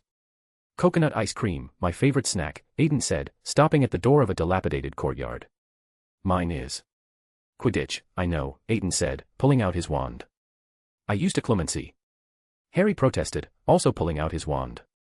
Don't rely too much on the same magic, because you never know if your enemy has a way to counter it. As wizards, we should mix things up to avoid falling into predictable patterns. Following Dumbledore's instructions, Aiden taught Harry. All right, this magic was quite useful. My head hasn't hurt all summer. Harry muttered, completely unaware that Voldemort hadn't bothered him all summer because she was absolutely terrified after being tricked by Aiden last time. After all, an enemy who could hide in your mind and ambush you at any time, Voldemort had already experienced that nightmare. Using their wands to cast Lumos, the two walked into the house. Inside was a complete mess, like it had been ransacked by Death Eaters. Blood was still dripping from the ceiling, but Aiden, being part dragon himself, immediately smelled it was dragon blood. Similarly, a wizard hiding in this muggle house couldn't escape a mind reader's perception. Aiden smiled and walked to a sofa, tapping it with his wand. Merlin's beard, you didn't have to make me reveal myself so abruptly, Aiden. A head popped out from the sofa, then the entire sofa jumped up like it had been set on fire. I have to admit, you made a convincing sofa, Professor Horace. Aiden's hand gripped Harry's clothes, otherwise, he'd probably have already rushed out the window. I can transform into various furniture. I've got the cushioning for it. But how did you discover me? Horace asked, puzzled. Your mind. As a Ravenclaw, we're unmatched in mental magic. Your mental fluctuations exposed you, Professor. Aiden extended his hand and tapped his temple. Oh, and don't call me Professor. I haven't agreed yet, Horace said, crossing his arms. Right, I haven't introduced him to you. He's Hogwart's former potions professor, Horace Slughorn. Professor, this is. Aiden wanted to introduce Harry, but Horace extended his hand to stop him. I know, the famous boy who lived, Harry Potter. He looked at Harry with obvious expectation. Harry was embarrassed enough by the praise to lower his head. This place looks really messy. Let me tidy it up. But speaking of which, what made you go to all this trouble? Aiden waved his wand. The surrounding chaotic furniture began returning to its place. Broken glass and chandeliers were restored. The entire room transformed from ruins back to a cozy nest. You know, Death Eaters are looking for me. I can't keep refusing them, that won't end well for me. Now I don't stay in any place for more than a week. Horace wiped his sweat nervously. That's quite unfortunate. Since you're so afraid, why not accept our invitation? Aiden probed. No way. I saw in the paper that Umbridge was taken from the school in poor mental condition. Did you abuse professors? Horace said, crossing his arms. No, sir. Umbridge got what she deserved. She used the Cruciatus curse on young wizards. Harry hastily refuted. Oh, then she indeed deserved it. I've always disliked her anyway, Horace said, swiftly cutting ties. At this moment, Aiden also discerned Horace's thoughts. He simply didn't want to take sides, so he wanted to play both sides with Dumbledore and Voldemort. I'm going to the bathroom. Aiden waved at Horace while winking his left eye at Harry, hoping he could use his natural charm on the old Slytherin. Harry. After Aiden left, Horace awkwardly made eye contact with Harry. You look a lot like your father, he said, his eyes widening. Just the eyes are a bit like my mother and Lily. Two voices sounded simultaneously. Ah, lovely Lily. I always wished she'd been sorted into Slytherin, but she'd always loudly tell me, I won't go there. Horace brought Harry to his photo wall, covered with pictures of his students. And Aiden, his appearance is more like his mother Eleanor. Equally beautiful. I heard she joined the Unspeakables after graduation, then sacrificed herself in that turmoil 16 years ago. Horace pointed at a group photo showing two beautiful girls. Harry immediately recognized his mother. The other girl was like a female version of Aiden, apparently Aiden's mother.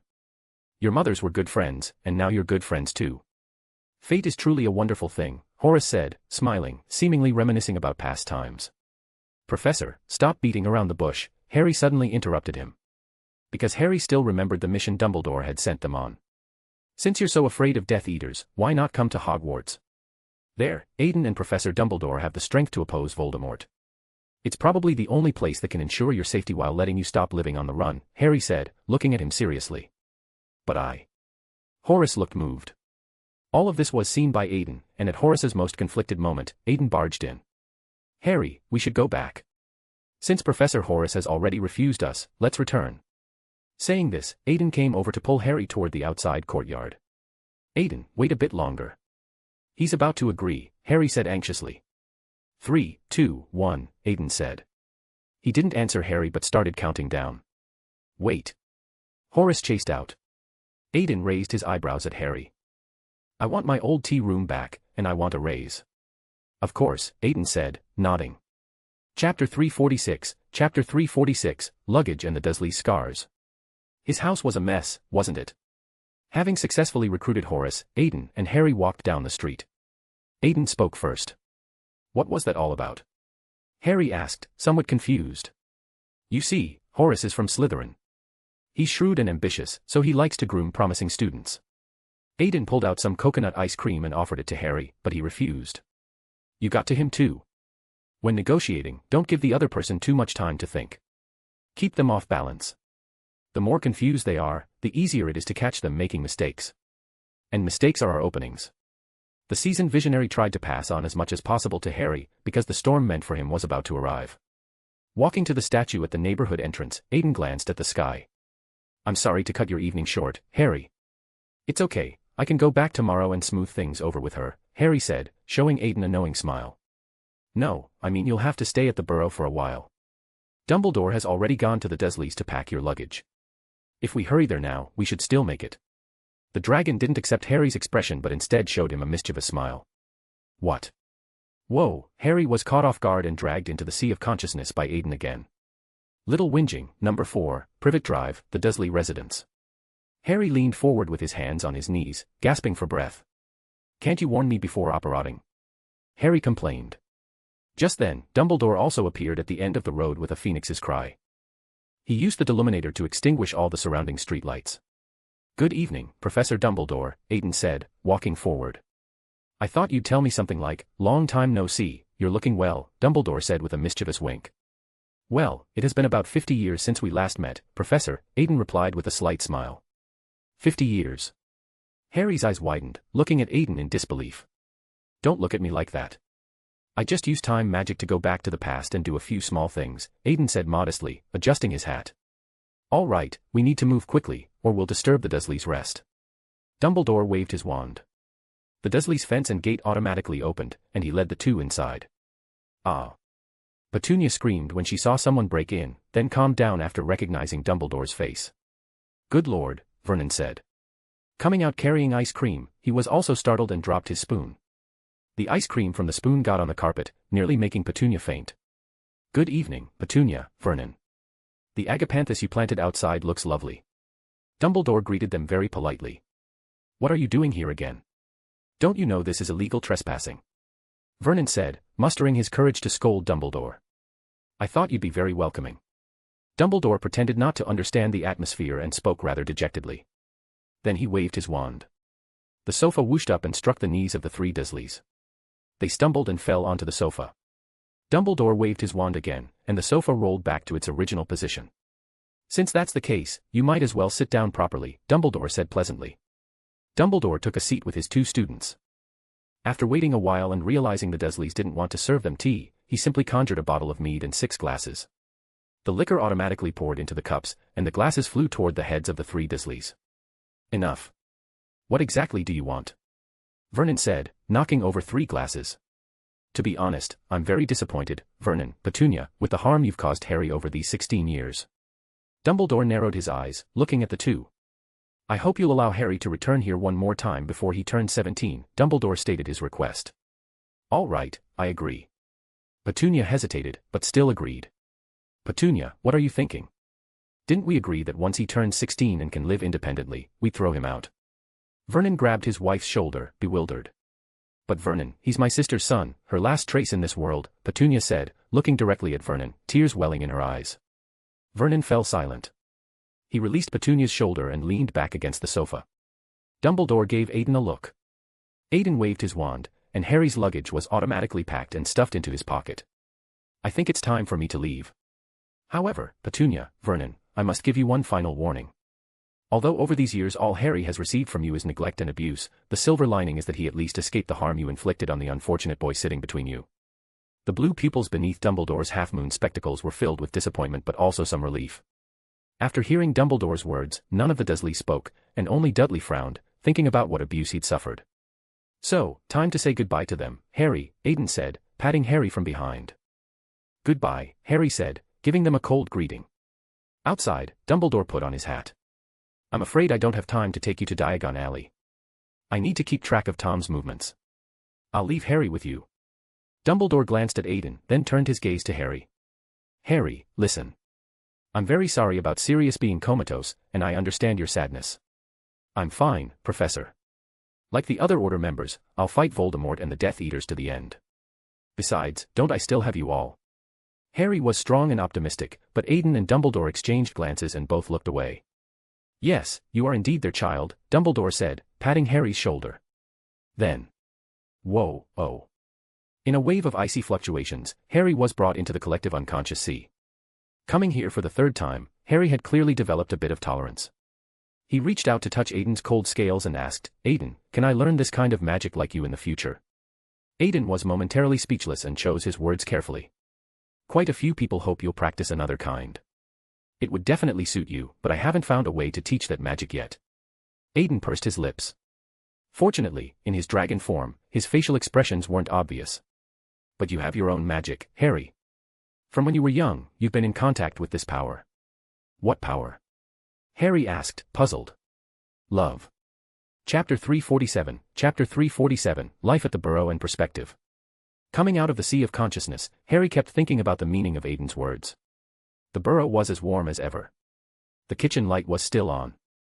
Let's go, hurry and let Aunt Molly fuss over you. Aiden smiled and pushed open the door for him.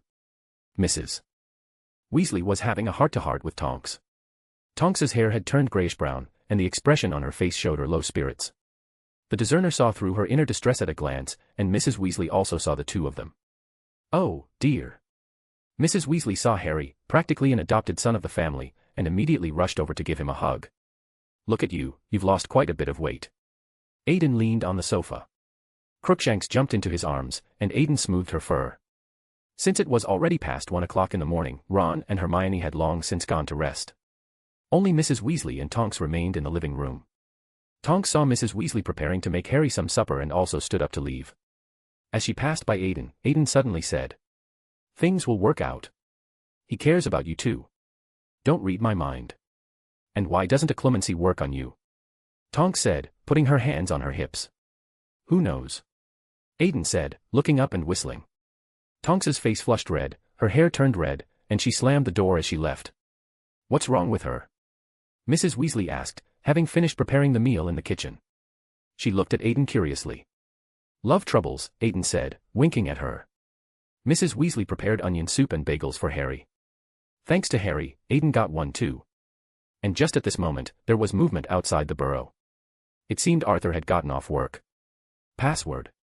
Mrs. Weasley shouted to the person outside through the door. Why can airplanes fly in the sky? Reply with password, Arthur's voice came from outside. Molly Wobbles, Mrs. Weasley said, suddenly becoming coy. Then she opened the door for Arthur, and the two embraced.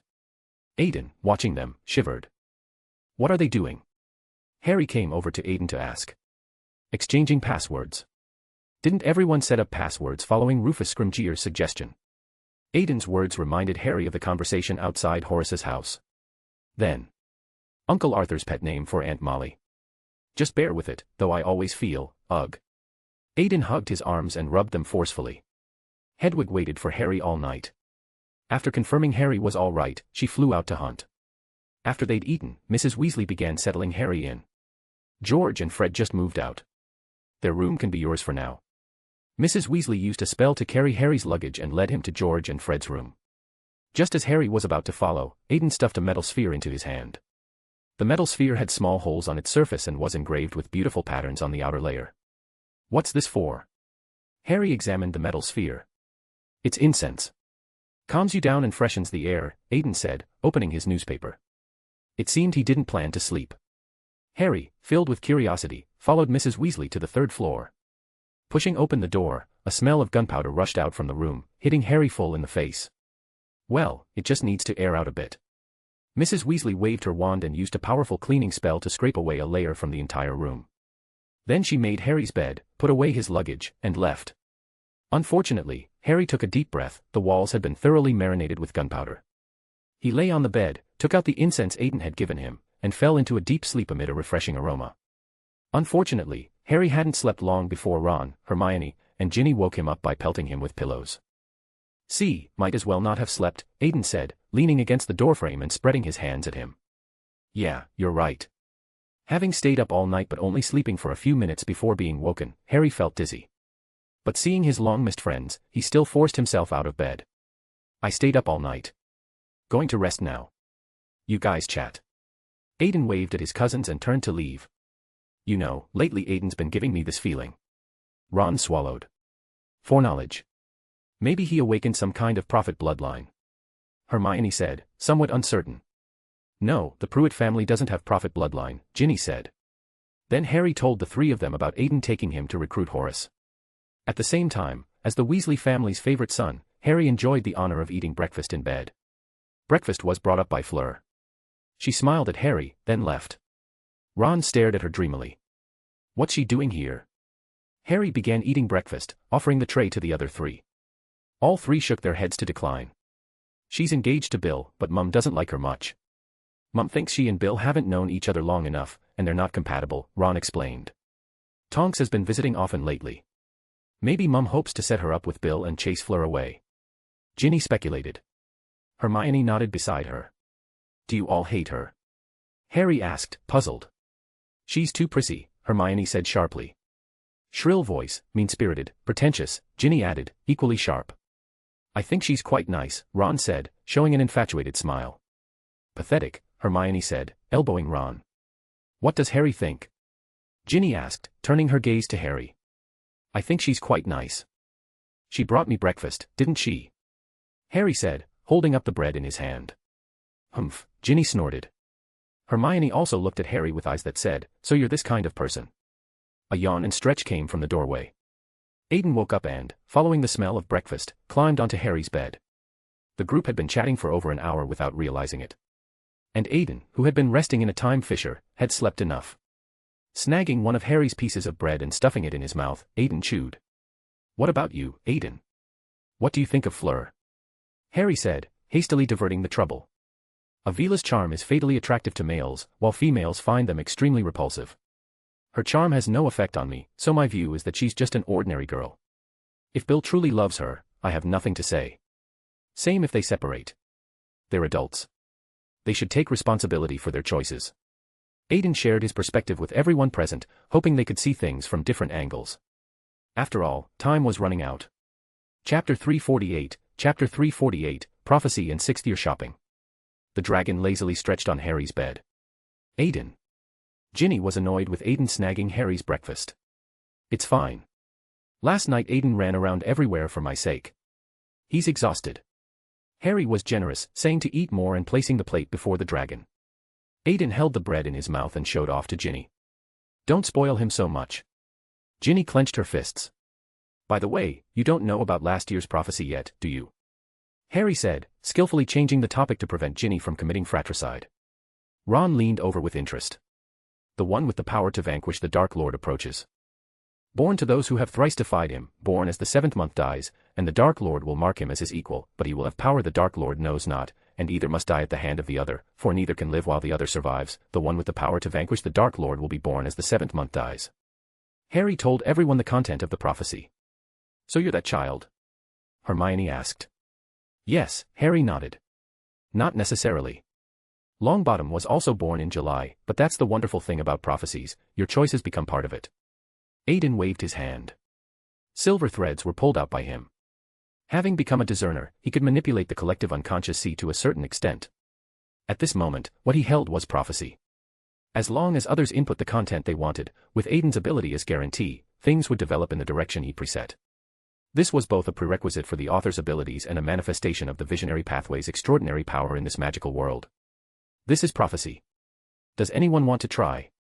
Aiden held out the threads. Ron was about to step forward to make a wish but was pulled back by Hermione grabbing his ear. Isn't Voldemort's fate enough to serve as your warning? The world of magic has costs. So what's the cost here? Hermione looked seriously at Aiden, her eyes filled with reproach. All right, just teasing Ron. Although I have the ability to push prophecy forward, I wouldn't take it out so casually. As for the cost, prophecy will shape a nemesis for you that you can never escape. For example, Tycho Dodonas has a famous avenger, Aiden explained. What's Tycho Dodonas? Ron asked, scratching his head. A prophecy of the Lestrange family. My roommate Edmund is deeply involved. Now their family members have to face Bellatrix Lestrange. Aiden smiled, as if already seeing Edmund's sorry state. Suddenly, Hermione felt the cushion was uncomfortable. Reaching down, she pulled something out. A telescope came out in her hand. Curiously, she brought it to her eye. Don't touch that. Aiden tried to stop her, but it was too late. Then a fist popped out from the telescope and heavily struck Hermione's eye socket. She was sent flying, her eye socket turning completely black and blue. Aiden. Ow, what is this? Hermione said, covering her eye socket and throwing the telescope to the ground. A prank developed by George and Fred. It has special spells on it. The bruise can only be healed by time. Until then, no potions or spells will work. Aiden blinked, not daring to tell Hermione he'd helped design this thing. Ron took Hermione to find Mrs. Weasley. After working for ages, they still couldn't remove the bruise. Fortunately, another matter diverted Hermione's attention. The OWL results arrived. Hermione eagerly opened her report card. 9 outstanding grades gave her considerable comfort, but the exceeds expectations in defense against the dark arts was quite glaring. Ron and Harry also achieved good results, though Harry was a bit disappointed because his grades were still some distance from his Auror dream. Time quickly came to July 31st. Today was Harry's 16th birthday. Also the only birthday anyone had celebrated with him. On his birthday, Aiden uncharacteristically gave him a crisis management guide. It actually contained instructions on what to do if Aiden and Dumbledore died. Harry smiled. Could anyone in the world possibly kill Aiden? After thinking it over, he still accepted the gift. However, this year's birthday wasn't pleasant either. Harry could see news of people being killed almost every day. Because of Death Eater activity, the Ministry specially assigned additional defensive personnel to the burrow. They cast protective magic outside the house. On Harry's birthday, the gifts sent by his friends were all checked one by Aurors, depriving him of much of the surprise. August 1st. Mrs. Weasley paced anxiously in the room. Damn it, why hasn't Arthur come back yet? What about the children's things? Mrs. Weasley muttered. Maybe we should go ourselves. The Dark Lord can't be hiding behind a bookshelf, can he? Ron shrugged. So more than half the shops in Diagon Alley are all on vacation. Ron's joke immediately angered Molly. If you think safety is a joke, then your father and I can buy things while you stay home until the very last second before departure. Molly's roar echoed through the entire burrow. Ron wanted to explain, but Aiden promptly covered his mouth to prevent him from making things worse. Aunt Molly, I know you're worried about her attacks, but you need to understand one thing, she doesn't dare appear before me and Dumbledore. She's been defeated by us twice already, hasn't she? So relax. I'll watch over Ron. Aiden spoke while applying a soothing spell on Molly. Molly paced for a while before finally sitting on the sofa. All right, I agree you can go to Diagon Alley yourselves. But listen, if anyone dares leave Aiden's sight, I'll personally go to Hogwarts and bring you back, understand? Mrs. Weasley's scolding was mainly directed at Ron and Ginny, but Harry and Hermione inexplicably felt they were being implicated. Aiden first took the group to Gringotts to withdraw money. The surrounding goblins instinctively dodged when they saw Aiden. Not one was willing to handle their business. Bill used his authority to withdraw money for Harry. Ron thought his big brother was giving family benefits. So he foolishly stepped forward, asking, "What about mine, brother?" Then received Bill's extremely disdainful look. Coming out of Gringotts, more than half the shops on the street were closed. It seemed the wizarding world's business was also suffering under Voldemort's reign. After taking everyone to buy items on the school supply list, the group visited Weasley's Wizard Wheezes. Hello, ladies, the twins' voices overlapped. Ron, Ginny, and Harry went to browse other products in the store. Hermione was attracted by a potion the two had developed that allowed users to have lucid dreams for 30 minutes. "How did you do this?" Hermione asked. Then both simultaneously turned their gazes to Aiden, who was holding Peruvian instant darkness powder. "I let them study me a bit. Free time, I can take you to see," Aiden said, knowing what Hermione wanted to say without turning around. After sending Hermione away, Aiden began his routine accounting check. "How's business for protective items?" Aiden asked the twins. "Fantastic," George said. "They're eagerly anticipating new products," Fred added.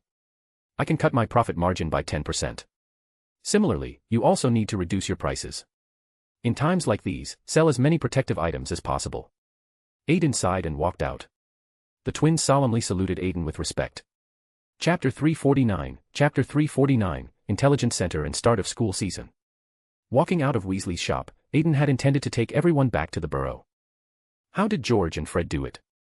"Half the shops in Diagon Alley are closed out of fear," Hermione said, swaying her hands. "They think there should be laughter at a time like this. Plus, I heard they connected with people in Nocturne Alley. Now no one dares mess with them." Ron quietly moved beside Hermione and muttered. Suddenly Harry extended his hand, stopping everyone and pulling them into a small corner. "What?" Ron asked, looking at Harry puzzled. "It's Malfoy." "They went into Nocturne Alley," Harry said, pointing at the corner ahead. Ron followed his finger and spotted Malfoy looking around nervously at the intersection. "Come on, let's follow," Harry said, straightening up to go. Then Aiden pulled him back down. "Aunt Molly told me to watch you all get home safely," Aiden said, crossing his arms. "But Malfoy and them must be up to something. We should," Harry said anxiously. "What did I tell you before about what to do before acting?" Aiden interrupted. "Ensure our own safety," Harry said, lowering his head. "Harry, don't you have your invisibility cloak?" Hermione said, suddenly thinking of something. "Right." Harry immediately pulled out his invisibility cloak. The three put it on. Aiden took a step back and didn't stop them anymore. The three of them walked straight into Nocturne Alley just like that. The atmosphere inside Nocturne Alley was completely different from outside. A dark, gloomy chill surrounded the three. However, this place had undergone dramatic changes since Harry's last visit.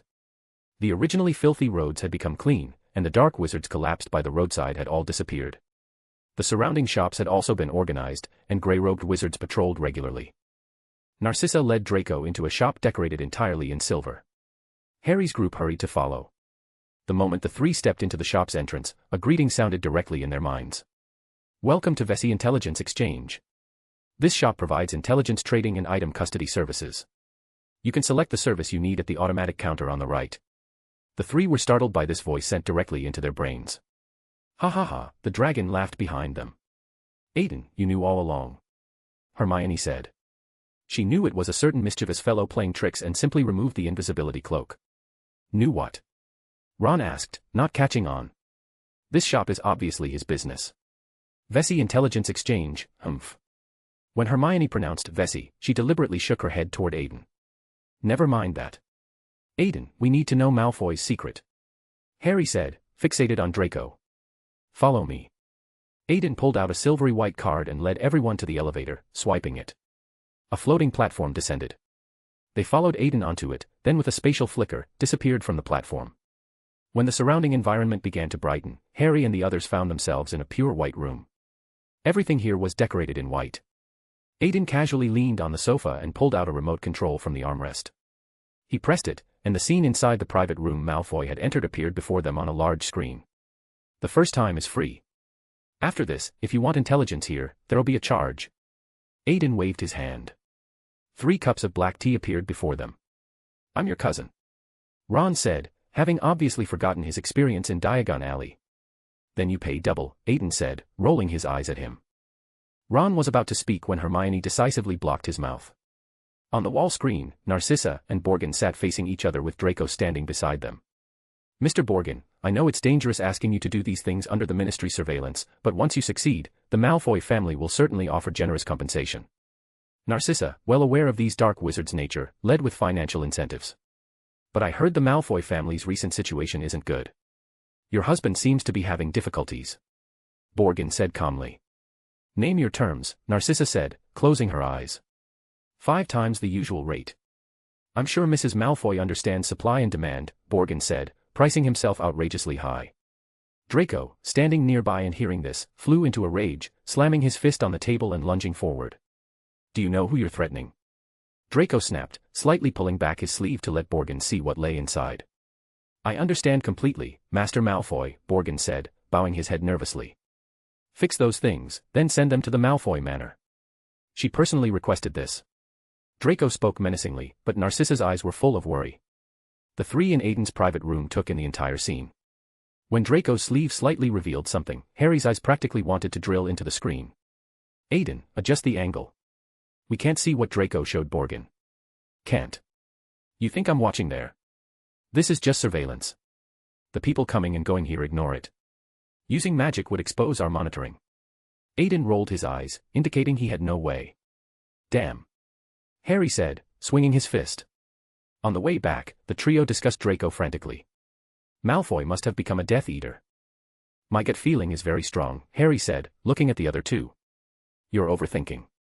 He's so young, Death Eaters definitely wouldn't want him. Besides, what could he do for Death Eaters? Assassinate Aiden.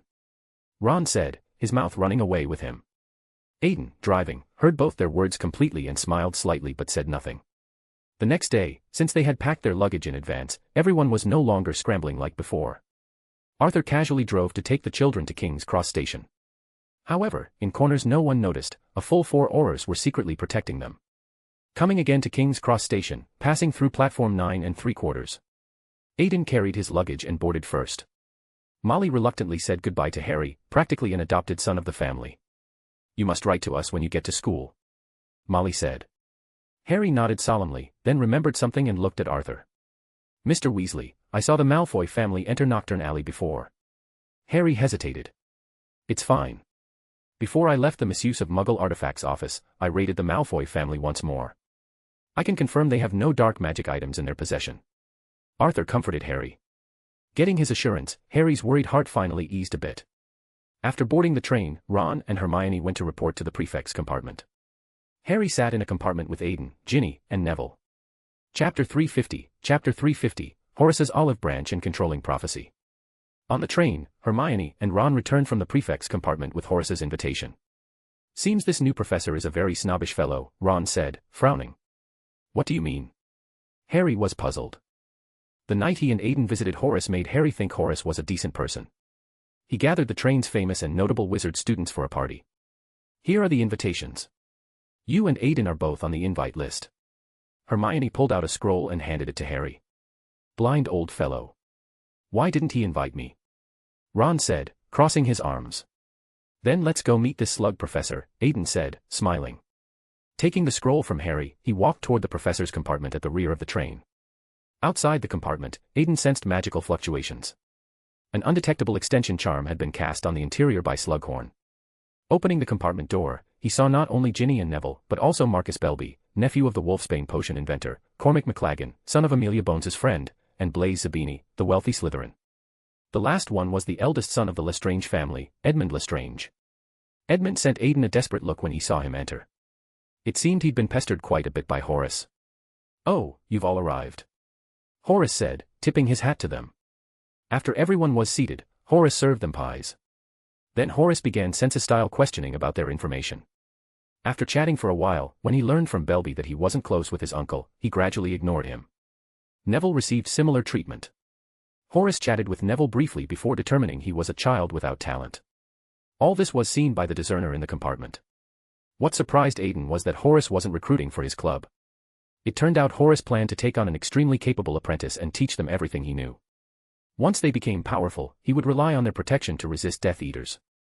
Throughout the gathering, Horace was most enthusiastic toward Edmund.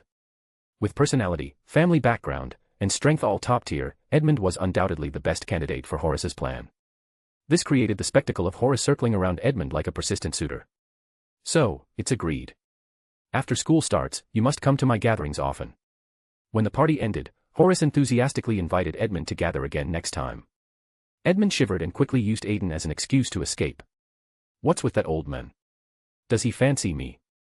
In the train corridor, after confirming the other couldn't hear, Edmund quickly asked his Legilimens roommate. Yes, he thinks you're quite good. Personality, Family background, strength, and appearance, Aiden said, showing an amused expression. Really? Edmund's head filled with question marks. Fake. Actually, he wants to recruit you. Aiden walked while carving runes on a metal cube with an engraving knife. Edmund let out a long breath and relaxed. Why would he need to recruit me? And if he really wanted to, wouldn't you be more suitable? Edmund frowned. I lack neither fame, strength, nor wealth. What could he use to recruit me? Aiden spread his hands. This expression seemed like bragging to Edmund. Besides, he just wants to teach you all his skills, then rely on your protection to resist Voldemort. And coincidentally, our line has a reconcilable conflict with the Death Eater's core figure, Bellatrix Lestrange. Edmund calmed down and began analyzing the information Aiden provided. So, do you think I should accept his olive branch? Edmund asked. How would I know? See if you want his allegiance. Anyway, he's looking for you, Lestrange's. What does it have to do with me, a Prewett? Aiden said, smiling, and ran toward the carriage. What kind of attitude is that? You're so disloyal. Stop right there. Edmund said, laughing, and chased after. On the carriage, Ethan watched them board while horsing around. Where did you two go? I searched the entire train and couldn't find you, Ethan said, interrogating them like a worried parent. Aiden told him about Horace. Wow, so you already have a professor who fancies you. At least you have hope for advanced classes. Ethan's eyes widened. Your defense against the dark arts and transfiguration grades are also quite good.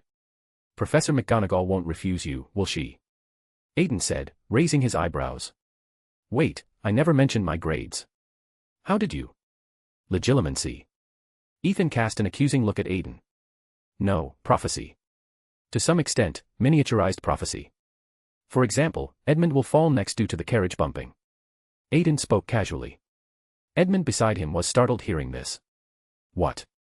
As he focused on Aiden's prophecy, the carriage indeed bumped, and Edmund fell to the ground. Damn it, it's really prophecy. You're not using some magic to prank me, are you? Edmund said, standing up and holding his head. Try again. Hold my hand and feel my magic. If I use magic, you'll know immediately. Aiden extended his hand. Edmund decisively grasped it. Wait, when we get off, Ethan will fall. The prophecy was made again, and Edmund concentrated on sensing the magic flow in Aiden's body. Just wait for me to prove you wrong.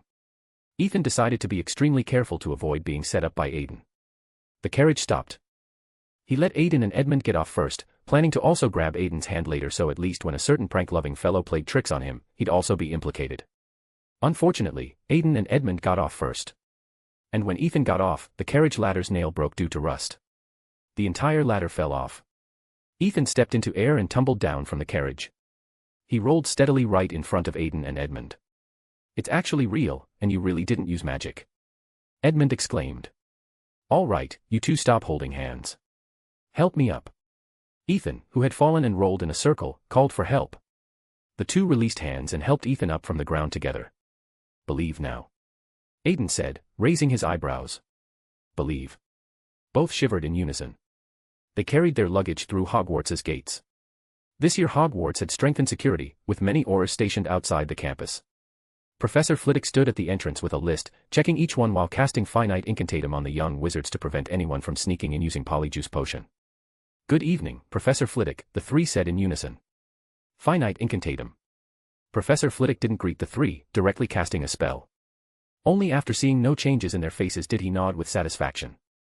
Hogwarts isn't peaceful this year. You need to be more careful. As the three passed Professor Flitwick, he quietly reminded them. The three nodded at him. For belongings, Filch was vigorously checking each young wizard's luggage. The three handed their luggage to him and hurried toward the Great Hall.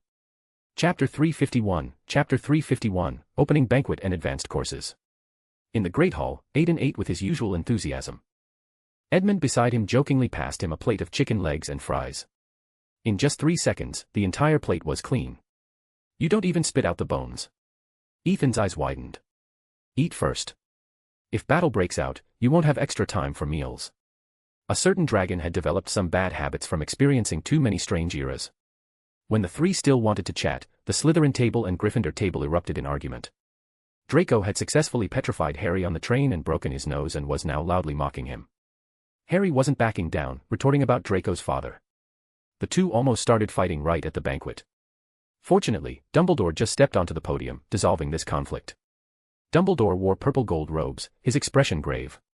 I'm delighted to gather with you at Hogwarts once again, and as always, welcome new students joining us. For the opening banquet, first we welcome a new professor, Horace Slughorn. Dumbledore raised his blackened right hand, pointing toward Horace behind him. The young wizards below applauded along. Next, announcing professorial position adjustments. Professor Horace will serve as potions professor, and Professor Snape will assume the position of defense against the dark arts professor. As soon as this news came out, the applause instantly stopped, leaving only Slytherin students applauding for their two heads of house. Of course, Mr. Filch asked me to remind you not to purchase products from Weasley's Wizard Wheezes. And Quidditch team recruitment and commentator recruitment will be held this Wednesday. Speaking, Dumbledore leaned his hand on the podium, showing signs of physical exhaustion. Draco, hidden in the crowd, slowly lowered his head. The ring on his finger flashed with light. Inside the ring's gemstone seemed to hide a small mirror fragment. He pointed the gemstone at Dumbledore. Finally, let's talk about this school year. Each of you was searched when entering the school. I think you also know why. Once there was a young person who, like you, sat here, attended classes here, rested in the dormitories. She seemed no different from other students, and her name was Tom Marvolo Riddle. As Dumbledore spoke this name, an enormous aura enveloped the entire hall. In the distant deep realm, power was continuously projected onto the earth through this name. Aiden's eyes slightly closed. The amber and deep blue became incomparably bright. The phantom of a giant dragon holding a clock in one claw entered Hogwarts. The castle rose from the collective unconscious sea. The castle gates opened. Silvery white chains flew out, seizing all the power projected from the sixth layer of the deep realm. The gates closed. The castle slowly sank. The young wizards who had just felt slightly cold were instantly filled with a sense of security. Dumbledore glanced at Aiden and continued his speech. To this day, her other name may be more widely known. This is why I stand here tonight. I want to remind you that every day, every moment, dark forces lurk around us. Please don't become tools for their use. That's all I have to say. Return to your dormitories. Dumbledore waved his hand, announcing the banquet's end. Other young wizards all stood up. Only Harry and Draco were 2 or 3 beats late, sitting dazed in their chairs. Aiden followed his 2 roommates rushing toward the tower. Along the way, the 3 chatted off and on. So, which professor's advanced courses did you sign up for? Ethan asked. The 3 Ravenclaws naturally couldn't have insufficient grades. About the same as third-year course selection, Edmund said, shrugging. Then both turned their gazes toward the fellow walking at the back, holding a book and sporting horns. To be honest, I didn't take the runes OWL, but I received an invitation anyway. Now I'm somewhat conflicted about whether to go. Aiden closed his book and spread his hands to them.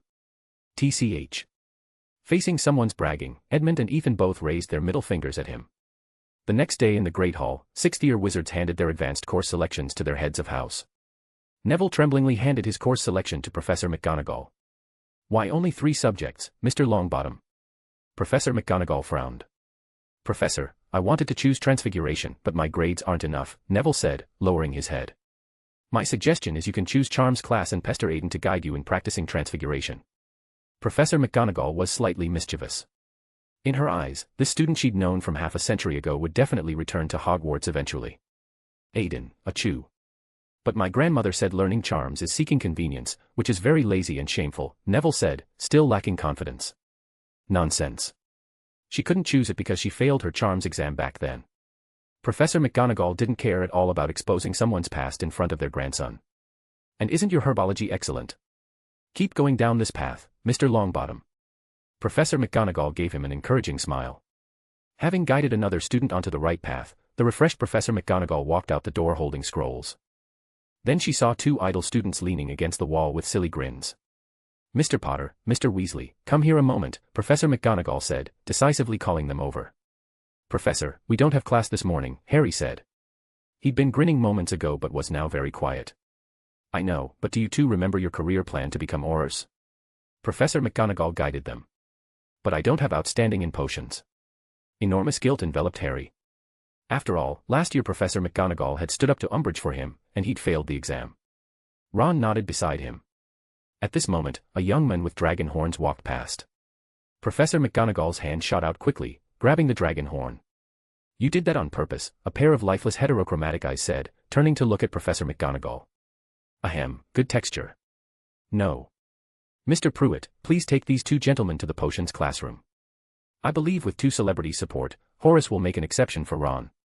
Professor McGonagall understood this old colleague of hers very well and also knew how to handle him. Arranging the two students with a smile, Professor McGonagall handed the Quidditch player registration list to this year's Gryffindor Quidditch team captain, Harry Potter. Then she turned and left with satisfaction. Chapter 352, Advanced Potions Class. I suspect she stopped me just to touch my horns. Aiden led Harry and Ron toward the potions classroom. Isn't it class time now? Why are you still wandering outside? Harry asked, puzzled. The Sapophoros bean needed for class was used up. Professor Horace asked me to get some from Professor Sprout. Aiden pulled out a drawstring pouch from his undetectable extension charm pocket and showed it to them. Quickly arriving at the potions classroom, Horace had already started his lesson inside. Attention to detail in the preparation phase is a prerequisite for all successful potions. Knock knock. A knocking sound interrupted Horace's teaching. Oh, Mr. Prewett, did you bring back the Sapophoros bean? Slughorn turned around and spotted Harry and Ron. Ah, yes. And Mr. Potter, I knew you would embrace potions. You brought a companion as well, splendid. Any friend of yours is most welcome here. Slughorn waved his hand grandly, gesturing for Harry and Ron to enter. Thank you, Professor, but we don't have our textbooks, Harry said, still resistant to potions class. No problem, this classroom has plenty of spare textbooks. Help yourselves, Slughorn said, pointing to the bookshelf beside them. The two ran over to search for textbooks, while Aiden pulled the sack from his pocket and placed it on the desk. You actually cast an undetectable extension charm in your pocket. Good idea. Perhaps we can find time to discuss it together later, Horace praised. My pleasure, Aiden said, exchanging pleasantries before hiding behind Ethan and Edmund. Why did it take so long? Ethan leaned over and whispered. Met Professor McGonagall on the way. She had me bring Harry and Ron to class. Aiden jerked his chin toward Ron and Harry scrambling for textbooks by the bookshelf. Seems Professor McGonagall plays favorites too. Edmund said while handing Aiden the notes from earlier. It's just within the rules. After all, Professor Horace himself agreed to allow students without outstanding grades to attend advanced potions, and he is a Slytherin. Aiden pushed the notes back and pulled out his own textbook. Don't need them. I'm quite familiar with these potions. At the same time, his mind had already begun recalling past days of detention under Professor Snape. Unfortunately, he could no longer use poorly brewed potions as a reason to require Aiden's detention. Snape in defense against the dark arts class, achoo. All right, you're all here. Who can tell me what these potions are? Horace placed a row of potions on the joined desks. From right to left were Viridiserum, Polyjuice Potion, Felix Felicis, Amortentia. Hermione decisively raised her hand and identified each potion one by one. Horace remembered this girl before him because he sensed the scent of a promising student. Well done, Horace got stuck. Granger, sir. My name is Granger. Oh, well done, Miss Granger. 5 points to Gryffindor. Horace generously gave her points, which made Hermione somewhat flustered. So, next let's begin today's practical lesson, Draft of Living Death. The preparation method is in the book. For students who brew the potion well, I'll reward them with one of these potions. Horace pointed to the bubbling cauldrons on the desk, then had students go to their respective cauldrons and distributed materials to them. Aiden pulled out materials and tossed them in casually. Years of brewing sequence potions had formed this rough brewing style. He could complete the specific separation of medicinal properties through fine control of magic. If not for avoiding being too conspicuous, he'd be too lazy to even light the flames. Mr. Prewett, you can't do that, it will explode. As potions professor, Horace's eyes widened seeing Aiden's destructive methods. However, the explosion he anticipated didn't occur. Instead, these materials immediately decomposed upon contact with the liquid in the cauldron. The medicinal properties separated perfectly under Aiden's magical control, and the parts that needed combining were perfectly fused by him. Soon, a cauldron of Draft of Living Death was brewed. Incredible, what technique is this? Horace became interested. Professor, this is the use of the qualitative transfiguration spell that Professor McGonagall and others published in Transfiguration today. Transfiguration itself has extremely broad applications. Qualitative transfiguration involves changes to the essence of things. And the separation of medicinal properties from materials in potions actually has similarities to this spell. Aiden pointed his index finger at the potion. The liquid inside flew up and actually disassembled in the air, reverting to the original herb forms. Incredible, but wouldn't this violate Gamp's law of elemental transfiguration? Horace asked, curious. It won't, Professor. After all, it's just extracting the original properties of matter, not involving conversion. Aiden explained. Excellent work. Then as the first student to complete the potion, you'll receive the fastest brewing reward, a mordentia. Speaking of which, this stuff is rather dangerous. Please use it carefully. Horace handed the amortentia to Aiden. Ethan beside him leaned over and nudged him. Who are you going to use this on? Ethan smiled mischievously. On you, Aiden said, glaring at him viciously, then. Ethan, not paying attention to the flames, burned his draft of living death. Damn it. He quickly ran back to salvage it. Draco nearby wanted to strike up a conversation with Horace. Sir, hello. I'm the heir of the Malfoy family. I heard from elders at home that you seem to be old friends with my grandfather. As an old Slytherin, Horace saw through Draco's attempt immediately, combined with news of the Malfoy family's recent fall from grace. I knew him. I was quite sad to hear he died, but it was also expected. At such an advanced age and catching dragon pox. Horace had no interest in Draco, answered perfunctorily a few times, and left. After all this commotion until class ended, Horace began selecting the best efficacy award. Since Aiden had already received a gift, Horace didn't count him. Walking around the room, Horace was attracted by a rich scent of draft of living death. Following the scent, he came before Harry's cauldron. Dropping in a test leaf, he watched it burn in the draft of living death. Merlin's beard. I'd wager 1 drop of this draft of living death could knock out the entire class. Horace satisfactorily pulled out Felix Felicis and had Harry stand beside him. Come, let me fulfill my promise and award you Felix Felicis as a prize. Harry reached out to take the Felix Felicis, but Horace pulled his hand back. Use it well, Horace instructed seriously. Harry smiled at him. Horace satisfactorily stuffed the potion into his pocket. Chapter 353, First week ends and the headmaster's teaching. Over the next few days, Aiden attended Professor Snape's Defense Against the Dark Arts class and Hagrid's Care of Magical Creatures course. To be fair, Professor Snape's Defense Against the Dark Arts level was quite superb, if only he didn't cover the walls with pictures of witches under the Cruciatus Curse, men kissed by Dementors, and wizards bitten by Inferi. Of course, his teaching students nonverbal spellcasting techniques in class was all very practical. Notably, Harry argued with Snape in his class, and Snape instinctively wanted to make Harry scrub cauldrons. However, he was no longer the potions professor. After holding it in for ages, Professor Snape punished Harry by making him clean the boys' bathroom instead. Aiden carefully recalled his entire career attending classes at Hogwarts and discovered only 3 Defense Against the Dark Arts professors who actually taught properly. 2 of them were Death Eaters. Perhaps in the future, this course should just have dark wizards as professors for optimal results. I'm teaching you how to defend against myself, essentially. On the other side was Hagrid. After entering 6th year, the magical creatures he brought became increasingly dangerous. He often brought XXXX-rated animals to class. Not satisfied with that, he even caught an acromantula from the Forbidden Forest. Unfortunately, before this thing could be brought to students, Professor McGonagall killed it with transfiguration, leaving him upset for quite a while. However, Aiden discerned Hagrid's thoughts. He was sad purely because not one of the trio had chosen his advanced course. Though 6th year courses decreased significantly, with increased coursework and difficulty, it actually wasn't much easier than before. Hermione and Ron had mixed feelings about Harry getting top marks in every potions class. They were torn between not wanting him to struggle and not wanting him to outshine everyone. Seeing them like this, Harry couldn't help telling Hermione about the notes. However, having experienced 2nd year, Hermione suspected the book had problems and cast over a dozen detection spells on it, but with no effect whatsoever. Helplessly returning the notes to Harry, Harry proposed sharing these notes in the next class. Hermione refused. Ron happily accepted, but he couldn't understand the notes and annotations inside. While all the wizards were busy and overwhelmed, the first week quietly ended. On Saturday, the sun rarely came out. Facing such good weather, Aiden had originally planned to fly to the stratosphere. However, his abilities warning made him aware someone was looking for him. Following his abilities guidance to a tower corner, Harry rushed out from the corridor and crashed into Aiden. Whoa, what's the hurry? Aiden extended his hand and pulled Harry up from the ground. Aiden, great. Professor Dumbledore asked me to find you. I went to Ravenclaw Tower and the castle roof but didn't see you. Edmund even told me you went to the stratosphere. That was a joke, right? Harry finished speaking rapidly. Aiden, who was about to go to the stratosphere. Then let's go see what urgent matter Dumbledore has. Smoothly changing the subject, Aiden followed Harry to the headmaster's office. Using his ability to control the gargoyle at the entrance, the two arrived at the headmaster's office. Good afternoon, Professor, Aiden said, greeting Dumbledore.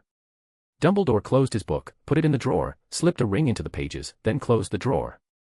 I shall be giving Harry some private lessons this term. And I recall your letter mentioned that gathering secrets might strengthen you. Dumbledore extended his right hand, which bore the unmistakable scars of dark magic, in front of Harry. Professor, is your hand all right? Harry asked worriedly after seeing it. Quite all right, merely a mishap whilst conducting certain magical research. Madame Pomfrey has tended to it most capably. The damage should heal within a few days. Dumbledore stood up and led the two to a cabinet containing vials of memories.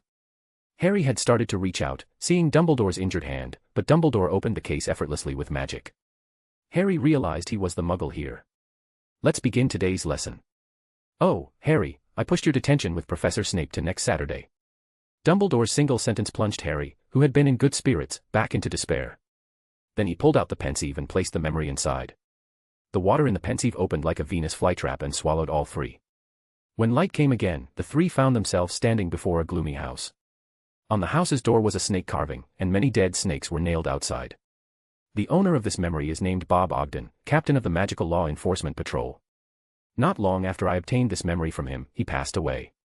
Dumbledore spoke and stepped aside. Aiden sensed something and also moved back. Only Harry stood at the door, then was passed through by a somewhat balding man. Harry cast an accusing look at them, but they ignored Harry and walked straight in, following Bob into the house. Bob entered the sinister house and met the house's owner, receiving a cold welcome. You filthy half-bloods. If not for your skin color, do you think I'd let you in? Marvolo cursed. My apologies for the intrusion, Mr. Gaunt. I represent the Ministry investigating the attack on a Muggle that occurred nearby, Bob stated his purpose calmly. And according to our investigation, the perpetrator appears to be your son, Morphin Gaunt. Is that so? Marvolo Gaunt's pipe stopped midair, looking at his son. Yes. Because of Merope. She keeps staring at that mudblood outside. I cast a spell to teach him a lesson. Morphin Gaunt suddenly became agitated. What, you're mooning over a mudblood? Marvolo angrily stood up, but his anger was directed at Merope. He reached out and grabbed his daughter's throat. Stop, what are you doing? Bob moved to intervene. Reducto. Morphin Gaunt immediately pulled out his wand and attacked Bob. Bob deflected the reductor curse with a shield charm and disapparated. Next, the trio watched Bob return to the Ministry with backup and storm into the Gaunt shack to arrest Marvolo and Morphin. They were each sentenced to 6 months and 3 years respectively for assaulting Ministry officials and torturing Muggles. At the end of Bob's memory, Merope began a lonely existence alone in the shack. During life, the surrounding environment began melting like ink. Harry took a deep breath and found himself back in the headmaster's office. Aiden and Dumbledore had already made tea, and the empty seat beside them was for him. Chapter 354, Chapter 354, The Mastermind and Encounter in the Room of Requirement. Who were those people? Harry asked, taking his seat. Dumbledore served him a cup of black tea. What did you notice? Dumbledore asked, looking at Aiden, who was slightly distracted. I searched through the sea of consciousness just now. Basically everyone who knew about this has already passed away, right? Some records still remain at the bottom of the Mirror of Erist. Aiden's eyes changed from silver-white back to his original heterochromatic pupils. Dumbledore raised his hand, indicating he should continue. Those 3 people just now were the last members of the Gaunt family. That woman named Merope should be Tom's mother, right? Aiden's words startled Harry. He knew who Aiden meant by Tom. Yes, the Gaunt family adhered to pureblood ideology. For centuries they maintained the bad habit of intermarriage within the family. And this magnified the cruelty in their human nature, making the entire family famous for being violent and unstable. Dumbledore filled in the missing intelligence for Harry, then continued looking at Aiden, hoping to squeeze more information from the discerner. I somewhat regret revealing my abilities to you 50 years ago, Aiden said, letting out a breath. But didn't we cooperate very well then? Dumbledore said, winking at him. You win. I'll supplement what you've been overlooking in the memory. You focus too much on the magical world and ignore ordinary people. No one paid attention to Tom's father. Aiden shook his sleeve. His wand slid from inside onto his palm. Tapping lightly in the air with his wand a few times, a handsome young man appeared before them. Seems like nothing special except being handsome, Harry commented. Look at his eyes. Aiden's free hand rotated. Old Tom Riddle's eyes were magnified. The youthful face should have had vibrant eyes, but they revealed a strange sense of weariness. The pupils reflected Marvolo strangling Merope, but what showed wasn't sympathy, but pleasure. This isn't normal. A normal person seeing this scene shouldn't have that reaction, Harry said, his gaze shifting from the portrait to Dumbledore. What's your thought? Dumbledore's expression was grave, wanting to hear Aiden's analysis. I suspect he's also a chaos believer. Tom's entire life was probably a designed script. Aiden's eyes slightly closed. Both discerner and visionary instincts reminded him of an invisible mastermind behind the scenes. Focus on the enemy at hand. Tom is already a huge problem. We need to strengthen Harry's abilities as much as possible before that day comes. Dumbledore waved his hand, sweeping this dark cloud aside. Also, based on what we saw of the Gaunt family members from Mr. Ogden's memory, combined with my abilities, I did a small profile of them. Aiden lightly interlocked his 10 fingers, blocking them before his eyes so people couldn't see his expression. What's the result? Dumbledore asked, voicing Harry's curiosity.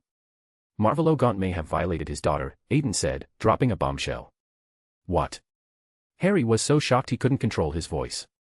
Aiden ignored Harry and continued his analysis.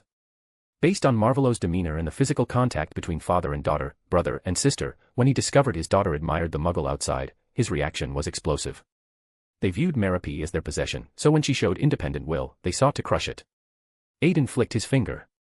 The image of young Tom in the air changed to the angry faces of the Gaunt father and son. Look at those angry faces. The underlying emotion is possession and control. Aiden was about to explain in detail to Harry but was interrupted by Dumbledore's cough. Ahem. Dumbledore raised his hand and waved. That's enough for today's lesson. Harry, off you go. Harry was enjoying the discussion and was disappointed to be interrupted. Professor, can I tell Ron and Hermione about this? Of course. Getting Dumbledore's permission, Harry left the headmaster's office satisfied. Why?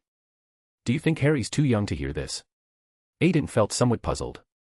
After all, discussing this topic seemed perfectly appropriate given the context. No, I don't want him to, before defeating Voldemort. Dumbledore hesitated. Why? Now it was Aiden's turn to be curious. Because I'm not sure if the dark magic Tom left in Harry will be inherited, potentially affecting his future children. Dumbledore frowned, looking at the image of the Gaunt father and son in the air. Leaving the headmaster's office, Aiden suddenly wanted to confirm Tom's current state. So he headed to the room of requirement, but it had already been occupied by someone. However, this wasn't a big problem. This couldn't stump Aiden, who possessed partial control of the castle. He pulled out his wand and waved. The room of requirement began changing. The entrance to the room someone had entered was opened. Aiden pushed open the door. Inside were piled various miscellaneous items. This should be the room students use to hide discarded items. Hiding in the blind spot of consciousness, the discerner already knew who was using this room. So Aiden passed through the maze of discarded items and came to a relatively flat area. The young, anxious Draco was staring vacantly at a black cabinet. Having trouble repairing it, aren't you?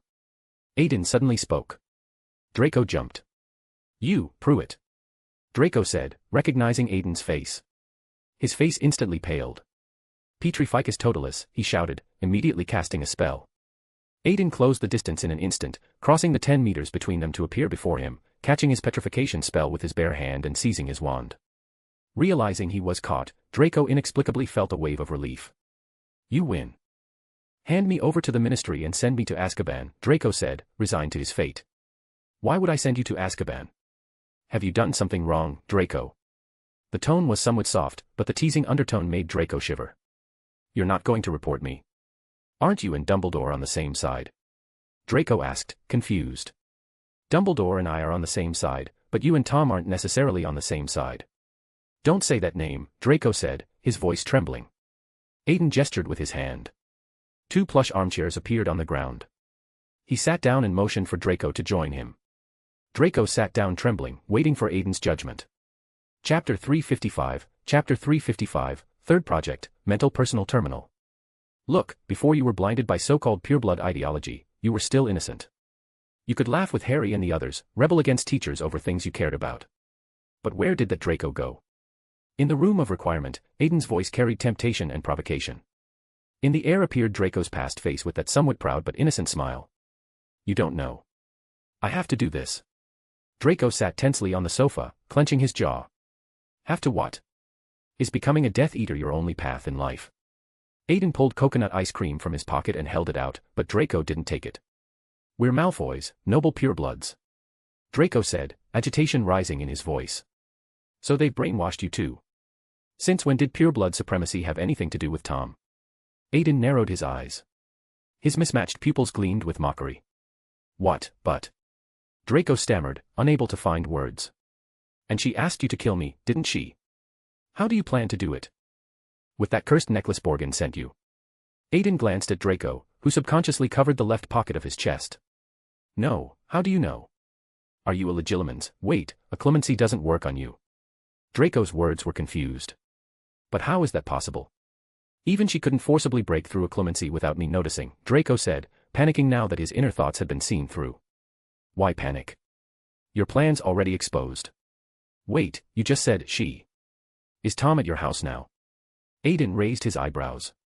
No, she took some money from our house and returned to Europe. We don't know where she is now. We only know she left many followers in Britain and is plotting something. Draco, as if resigned to fate, poured out everything he knew. All right, let's put aside the topic of Tom. We'll have many opportunities to chat about her in the future. And now, Mr. Malfoy, no, acting head of the Malfoy family, are you willing to join us and become the first test subject of the third project? Aiden clasped his hands together. The dragon's fangs were already exposed, and the prey had no way to retreat. Draco swallowed. But in his heart flashed his imprisoned father and his mother running around for the family finances. When he raised his head again, his eyes were filled with determination. I'm willing. The dragon showed a satisfied smile, extending his hand to knock on the sofa. The environment of the entire room of requirement began rapidly changing. I'm unwilling. The changed room of requirement revealed Lady Rowena's portrait again. At this moment she was righteously protesting to Aiden. Be good, don't make a fuss. If the personal terminal test succeeds, you might also have a chance to return to the present world through it, Aiden said, soothing the portrait. But you can't test it at Hogwarts. What if it explodes? Lady Rowena didn't care at all about Malfoy being put on the operating table but was more concerned about Hogwarts. Truly a former experimental fanatic from Ravenclaw. But I can't do this thing elsewhere. Installing this thing that improves how wizards use their mental power in places without firewall protection, wouldn't that just be serving them up to those things below? Aiden scratched his head.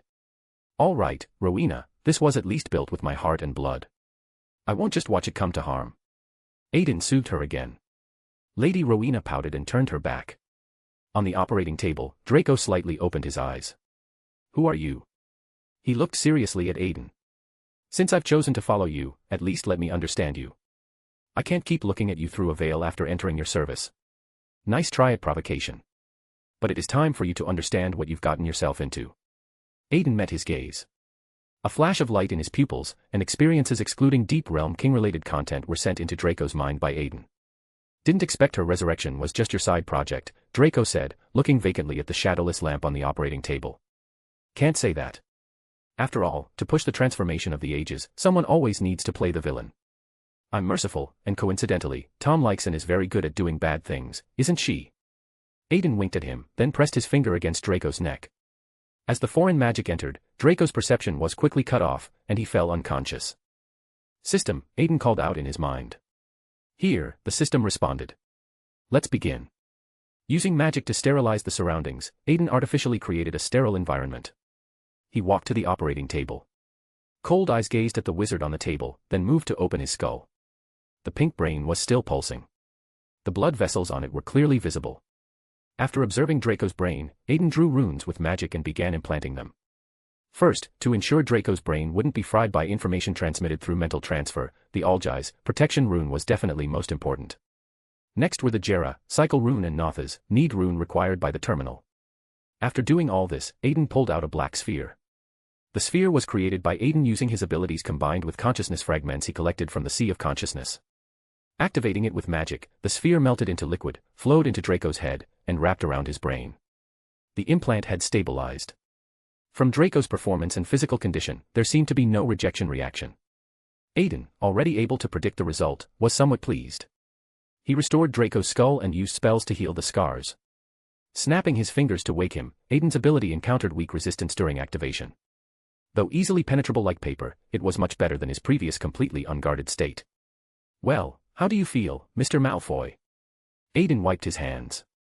The surgery was very successful. You're a girl now. What? Draco reached down to check, then his whole body shivered. That's cruel, Lady Rowena's portrait said, teasing from nearby. Life needs a little excitement now and then, Aiden said, smiling. Beside him, Draco saw a box floating in his vision, displaying his status and magic amount. When he looked at surrounding objects, information about them floated up. Test, can you hear me? Aiden's voice suddenly rang in Draco's mind. But when he turned his head, he saw Aiden still chatting with Lady Rowena. Don't look at the main body. This is Aiden Unit, a virtual personality specifically for interfacing with you. Want to test combat functions? I can provide simulated training here. Draco was still in shock. He subconsciously clicked confirm, then fell straight to the ground. Oops, looks like he activated the virtual combat function. I'll send him back first. I'll visit you again next time. Aiden apologized to Lady Rowena and left with Draco. Chapter 356, Chapter 356, Terminal Spread and Lestrange's Joining. In the Great Hall, the textbooks Harry and Ron ordered arrived at school. Harry used Diffindo to swap the book cover of the new book with the Half-Blood Prince's old book, then returned the new book as if it were old. Aiden also returned from the Slytherin common room and came to the hall to begin writing to the director of the Department of Mysteries, composing a letter with the key points of the personal terminal and his improvement suggestions. Aiden, come with me, Hermione said, coming to the Ravenclaw table and grabbing Aiden, dragging him to Gryffindor. What's wrong? Aiden asked, puzzled, as Hermione inserted him between Harry and Ron. Look at them. They found an old book at school and treat it like gospel.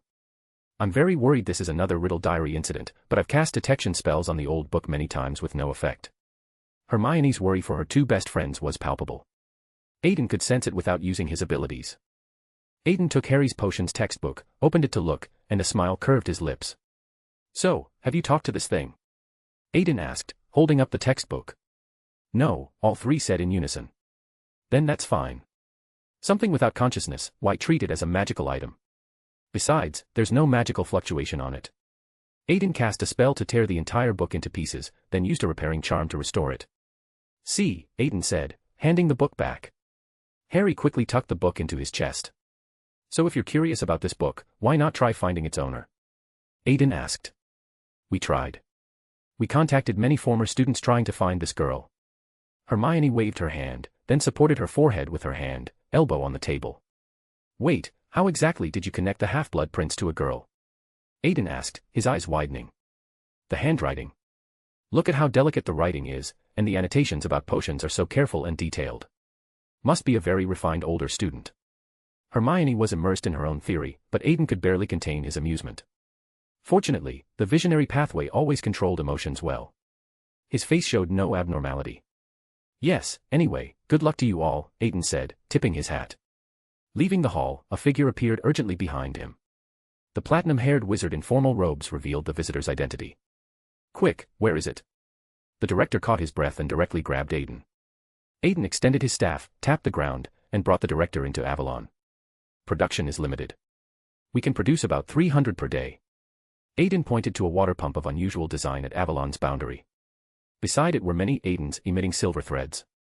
As the water pump extracted discarded thought fragments from the sea of consciousness, silver threads combined with thought fragments to form black spheres. So this is the personal terminal you mentioned. The director picked up a sphere and examined it. I performed external implantation on Mr. Malfoy and mental implantation on Mr. Filch. Using them as experimental control groups, I found both implantation methods didn't affect terminal function usage. Aiden tossed the sphere to the director. Filch beside them cooperatively removed his hat for the director to see. Will it cause any damage to the sea of consciousness? The director's expression was grave. Would you retrieve thought fragments you've discarded yourself? If necessary, human mental power combined with memory will generate new fragments. Moreover, with so many people in the world, how many useless thoughts are produced daily?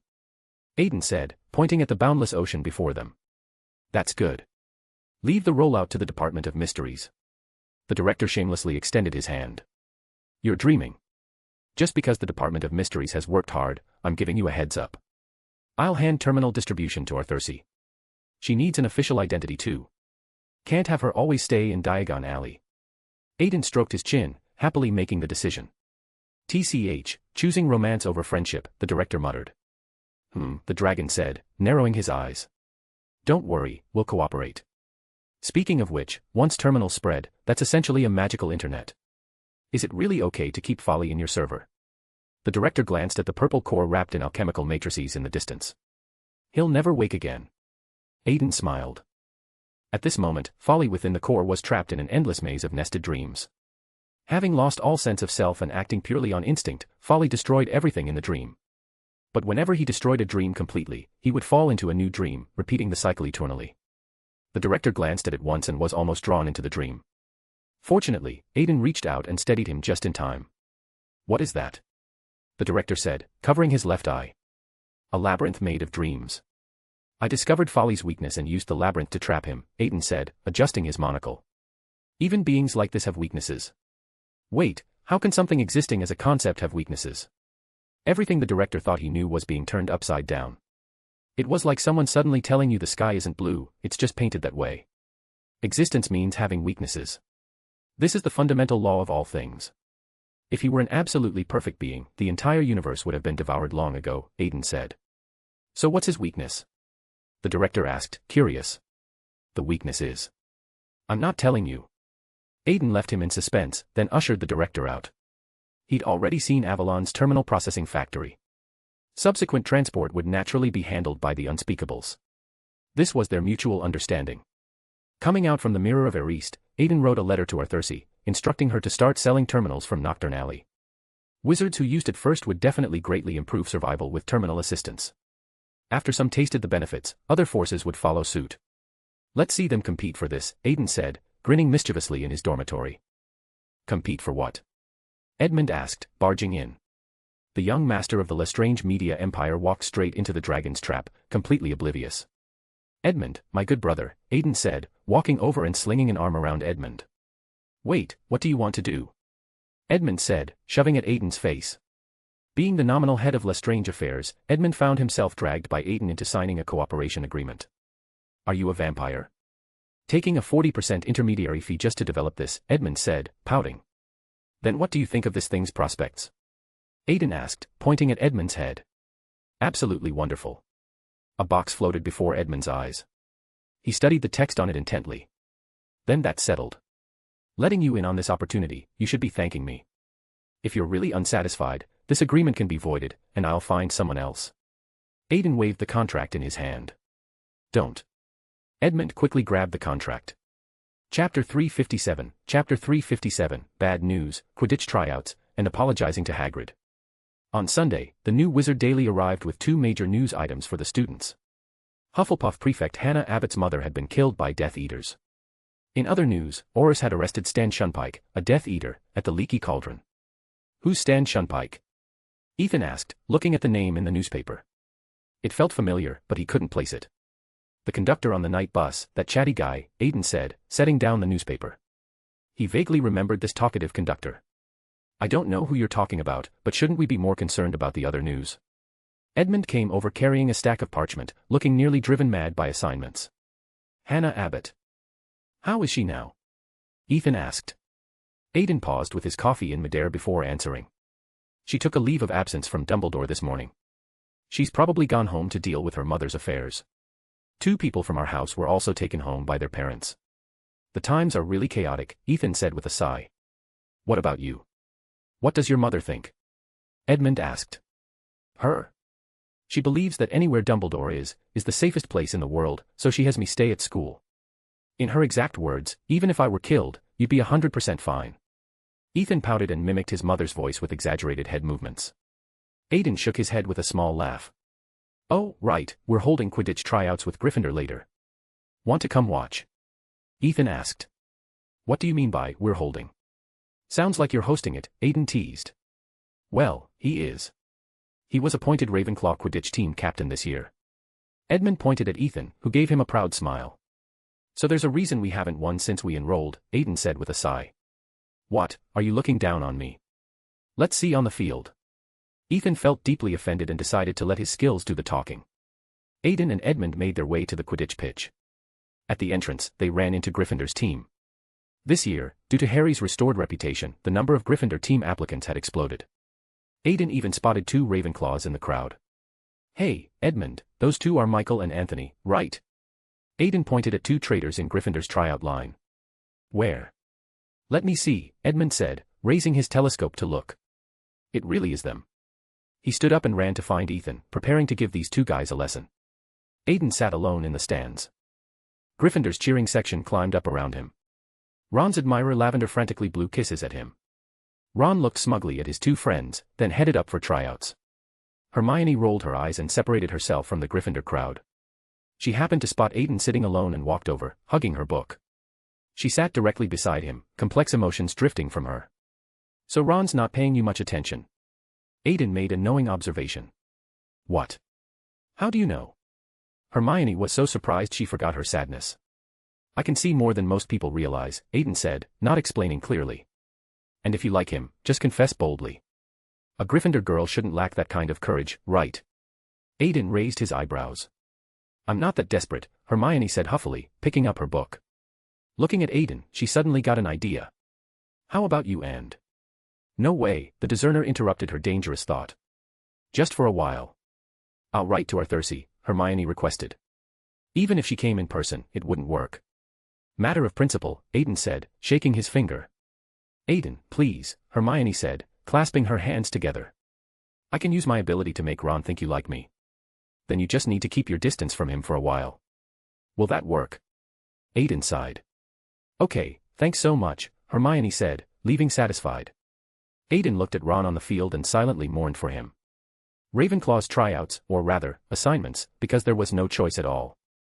Last year, Cho left the team due to her friends and mother's situation, leaving the Eagles without a seeker. This year, 2 seventh years had graduated, leaving them short 1 chaser and 1 keeper. Ethan had used every trick in the book and pulled Aiden in as a draw, finally gathering enough people. By the way, what did you promise them to actually pull a few bookworms from the library to play Quidditch with you? Aiden looked at the proud Ethan and asked curiously. Secret, Ethan said, putting his hands on his hips.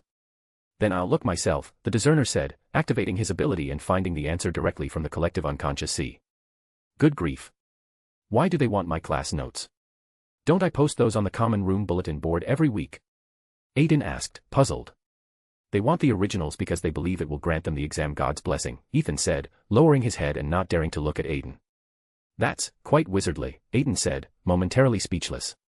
As promised, after influencing Ron, Aiden stood and left the Quidditch pitch. With tryout work complete, Aiden brought gifts to visit Hagrid.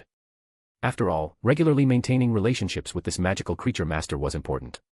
He carried the craft cherry wine that Arthurcy had brought back from abroad to Hagrid's home. The two had just wanted to open it for a taste when Hermione arrived, bringing her 2 best friends to apologize to Hagrid. Hagrid's hut was, as always, full of pumpkins. Buckbeak was leisurely sunbathing in the field.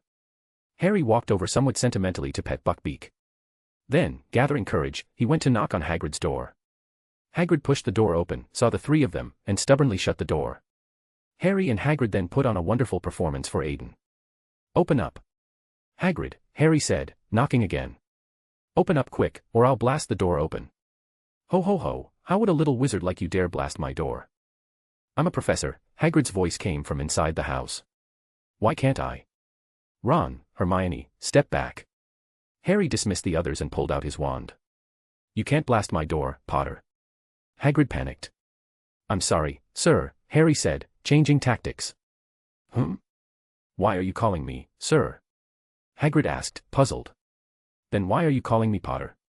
Harry followed with a question. You really are humorous. Fine, come in, you ungrateful little brats, Hagrid said, opening the door.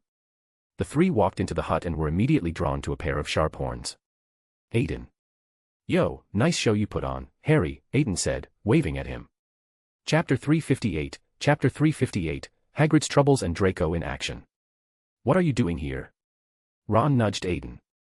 Heard Hagrid was in a bad mood, so I brought him some wine to cheer him up. Want to try some? Aiden pointed to the cherry wine on the table. The red liquid glowed in the lamplight. Hagrid brought out a large plate of rock cakes. All right, I'll start. Hermione said, seeing Harry and Ron hesitate. Hagrid, we're very sorry for not choosing your course, and sorry for neglecting you recently. Hermione apologized to Hagrid, and Harry and Ron echoed her. The first 3 praised how good Hagrid's course was, then criticized Professor Grubbly-Plank a bit. The kind-hearted Hagrid was quickly appeased. All right, I know you've been too busy with 60-year courses to come. Want to try the wine Aiden brought? Hagrid got out cups for them and poured each a little without asking. The 3 didn't object. Instead, they turned to watch Aiden munching rock cakes. Ron, seeing him eat so happily, assumed Hagrid had improved his rock cakes.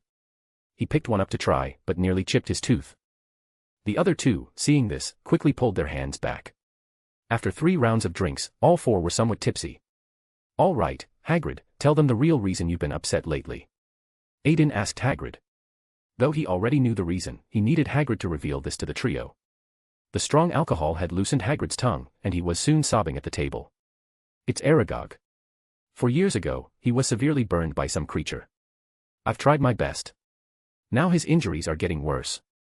He might die soon. Hearing this, Harry and Ron stiffened. Unpleasant memories came flooding back. Hagrid, I need to talk to you about this seriously.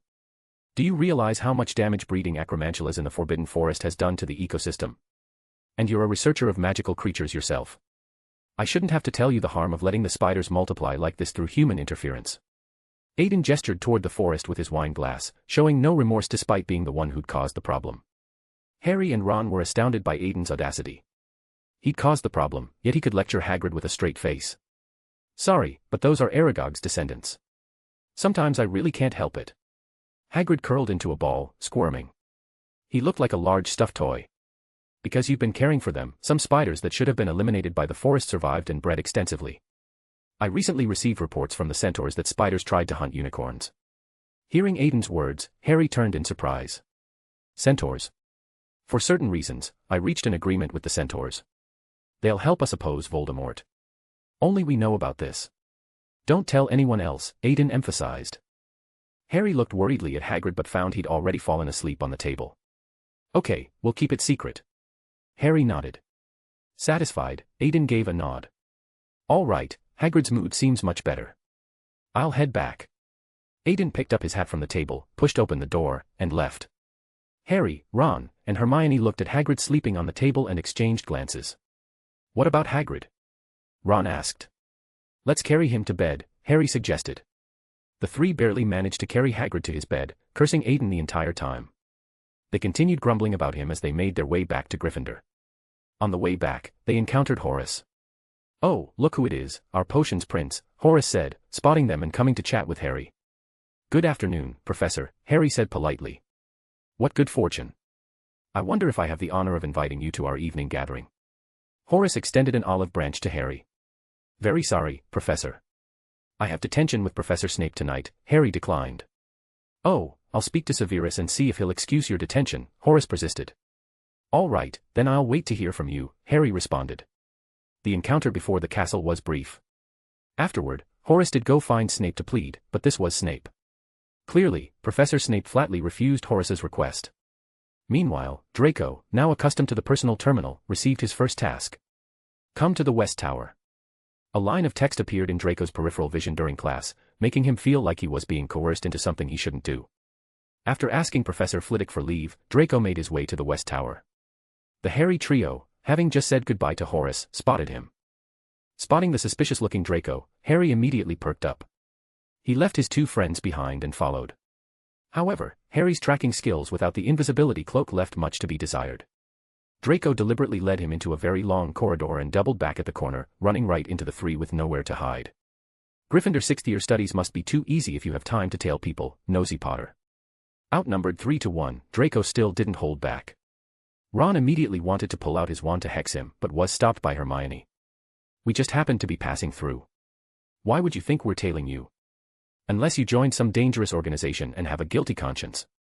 Harry shot back. At his words, Draco's right hand twitched. Unfortunately, the Harry trio didn't catch this subtle tell. None of your business. Also, if you keep following me, I don't mind taking you to our head of house.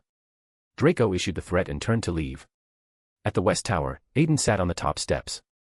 Draco hurriedly pushed open the door and entered. What exactly do you want? Draco glared at Aiden, though the effect was less than intimidating. Plans, friend. I love plans.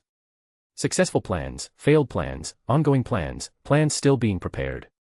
And the more we scheme, the easier it is to overlook small details, so. Aiden delivered his lines dramatically. So you plan to give up being human, the system quipped. Ha, good response, Aiden thought appreciatively. Chapter 359, The Lost Necklace, Jealousy, and Horace recruits again. So what exactly are you planning to do? Draco looked like a cornered animal, watching the youth before him nervously. Ahem, sorry, haven't vented in too long, Aiden said, clearing his throat. I need you to continue your mission and gradually draw Harry's attention to you. By the way, where's the necklace you prepared to curse me with? Aiden asked casually. Lost it. Draco said, lowering his head and not daring to look at Aiden. Lost it. Aiden frowned. He closed his eyes. A pair of heterochromatic dragon eyes opened above the collective unconscious sea. The dragon's gaze swept across all of Hogwarts. His discernment ability revealed all secrets. However, within the castle, no one had actually touched the necklace. Through the connection between the sea of consciousness and living beings, the last information Aiden saw was Draco using magic to forcefully throw the necklace into the Forbidden Forest. Since the necklace itself had no consciousness, Aiden temporarily couldn't directly locate it. You actually threw the thing into the Forbidden Forest. That's too crude a way to handle dark magic items, Aiden said, shaking his head. I've never dealt with dark magic items before. I only heard from Borgin that this thing is very dangerous, Draco explained. Forget it, what's done is done. I'll make you a new one. You need to leave some clues for Harry to discover. Aiden extended his hand. The threads from his clothing extended. He removed the runes carved on the threads and infused them with magic to enhance their retention of curses. Using transfiguration to turn the threads into a braided bracelet, he simultaneously placed a curse on it that would slowly drain its wearer's life. Take it. If a hand passes through the bracelet, the curse will activate. Aiden handed the bracelet to Draco with a reminder. Mission briefed, the two parted ways. Meanwhile, in Hogwarts' Forbidden Forest, a suspicious figure sneaked into the forest wanting to steal herbs and magical creature materials. Just then, sunlight shone through the trees. A gemstone necklace caught the sunlight, emitting a glow that attracted Mundungus. He ran over. Just as he was about to pick up the gemstone necklace, he suddenly remembered seeing this thing in Borgin and Burke's shop. He carefully took out a rag to wrap the necklace. Running all the way out of Hogwarts' restriction range, he apparat to Hogsmeade. Also in Hogsmeade was Draco, who had just taken on Aiden's task. He thought of a brilliant idea. Control Madame Rosmerta, the owner of the 3 broomsticks. Have her control students to bring dark magic items back to school, then give them to Aiden under the pretense of a confession. After controlling the proprietress, Draco returned to school. Coincidentally, Mundungus entered the 3 broomsticks with the necklace. In excellent spirits, he decided to get drunk here, celebrating his coming windfall. Interestingly, when he left, the wrapped bundle remained in place, as if nothing had happened. When Madame Rosmerta cleaned the pub booth, she found the bundle. Being somewhat dazed under the Imperious curse, she mixed the bundle together with the items Draco had given her. Sunday, the trio arranged to go to Hogsmeade. Draco had planned early on not to submit his transfiguration homework and to be punished by Professor McGonagall with detention today. In Hogsmeade, Aiden carried newly arrived goods, 5 large bundles of coconut ice cream, and walked out of the crowded Honeydukes refreshed. Aiden. Harry spotted a certain dragon stuffing packages into his pocket. Morning, you 3. What brings you here? Aiden greeted them. Somewhat reluctantly, he unwrapped a package and shared the coconut ice cream inside with them. Harry and Hermione, seeing the expression on his face, symbolically took one to taste. Ron didn't stand on ceremony with his cousin, eating and taking without hesitation. Pained by the loss, Aiden took the package back and glared at Ron.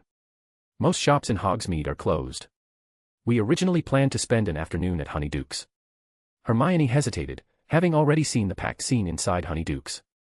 After all, wartime scarcity driving up demand meant such customer flow was what Honeydukes deserved. But the current environment inside wasn't suitable for people wanting to relax. Go to the 3 broomsticks. It's more spacious there, and you can make Ron treat. He recently got 5 galleons pocket money from Aunt Molly. A mischievous smile hung on Aiden's face. Hey! Don't expose me. Ron complained. The 4 of them went to the 3 broomsticks. Though Ron complained, he honestly paid. After being seated, Harry and Ron kept staring at a corner. Hermione followed their gaze and discovered Ginny on a date with Dean. That bastard. Ron said, pushing his chair back. Calm down, Ron. They're just holding hands. Hermione wanted to comfort Ron, but Dean and Ginny were already kissing. Maybe also kissing, Hermione said, turning back awkwardly. Damn it, I'm leaving. Ron was even more upset. Why so worked up? Look at Aiden, he's... Aiden. Hermione wanted to point at Aiden. But a certain dragon had already slipped away toward the guy dating his sister. Then Dean Thomas inexplicably became overly concerned about Ginny, asking after her welfare in every way, protecting her like a fragile porcelain doll. Ginny's good mood was instantly destroyed. She darkened her face, pushed Dean away, and walked out. Dean, who couldn't guess her thoughts at all, stood there completely puzzled. Aiden, who'd been subtly manipulating Dean's emotions, nodded with satisfaction and turned back. See, I told you Aiden wouldn't just sit and watch, Ron said, huffing out a breath through his nose. Your whole family is terrifying. Next time he sees you kissing me, will he do the same? Hermione joked. Then why don't you try? Aiden, who had returned without anyone noticing, suddenly spoke. Ah. Both were startled simultaneously. Bloody hell, Aiden, how many times do I have to tell you not to appear and disappear so mysteriously? Ron complained. Their interaction caught the attention of another important figure in the pub. He walked over carrying his drink. Hey, young wizards. Excellent people naturally gather together, Horace said, smiling and approaching. Harry remembered Dumbledore's instructions and enthusiastically responded to Horace. Hello, Professor. Nice to see you. What brings you here? Oh, my connection with the 3 broomsticks goes way back, to when it was still called the 1 broomstick. But I'm sorry I couldn't help you cancel Severus's detention last time. However, I heard your detention is over. Are you interested in bringing your friends to my dinner party? Miss Granger, Mr. Prewett. Horace tilted his glass toward them, but wine spilled out. Aiden tapped the table with his finger. The droplets froze in midair. Exquisite magic, Horace praised, then used his glass to scoop all the liquid back. You flatter me, Aiden replied politely. Harry and Hermione thought for a moment and quickly agreed to the invitation. Excellent, I look forward to your visit. I'll notify you by all. Oh, hey, hello there too, Wallenby. Before leaving, Horace greeted Ron, not even remembering his name correctly.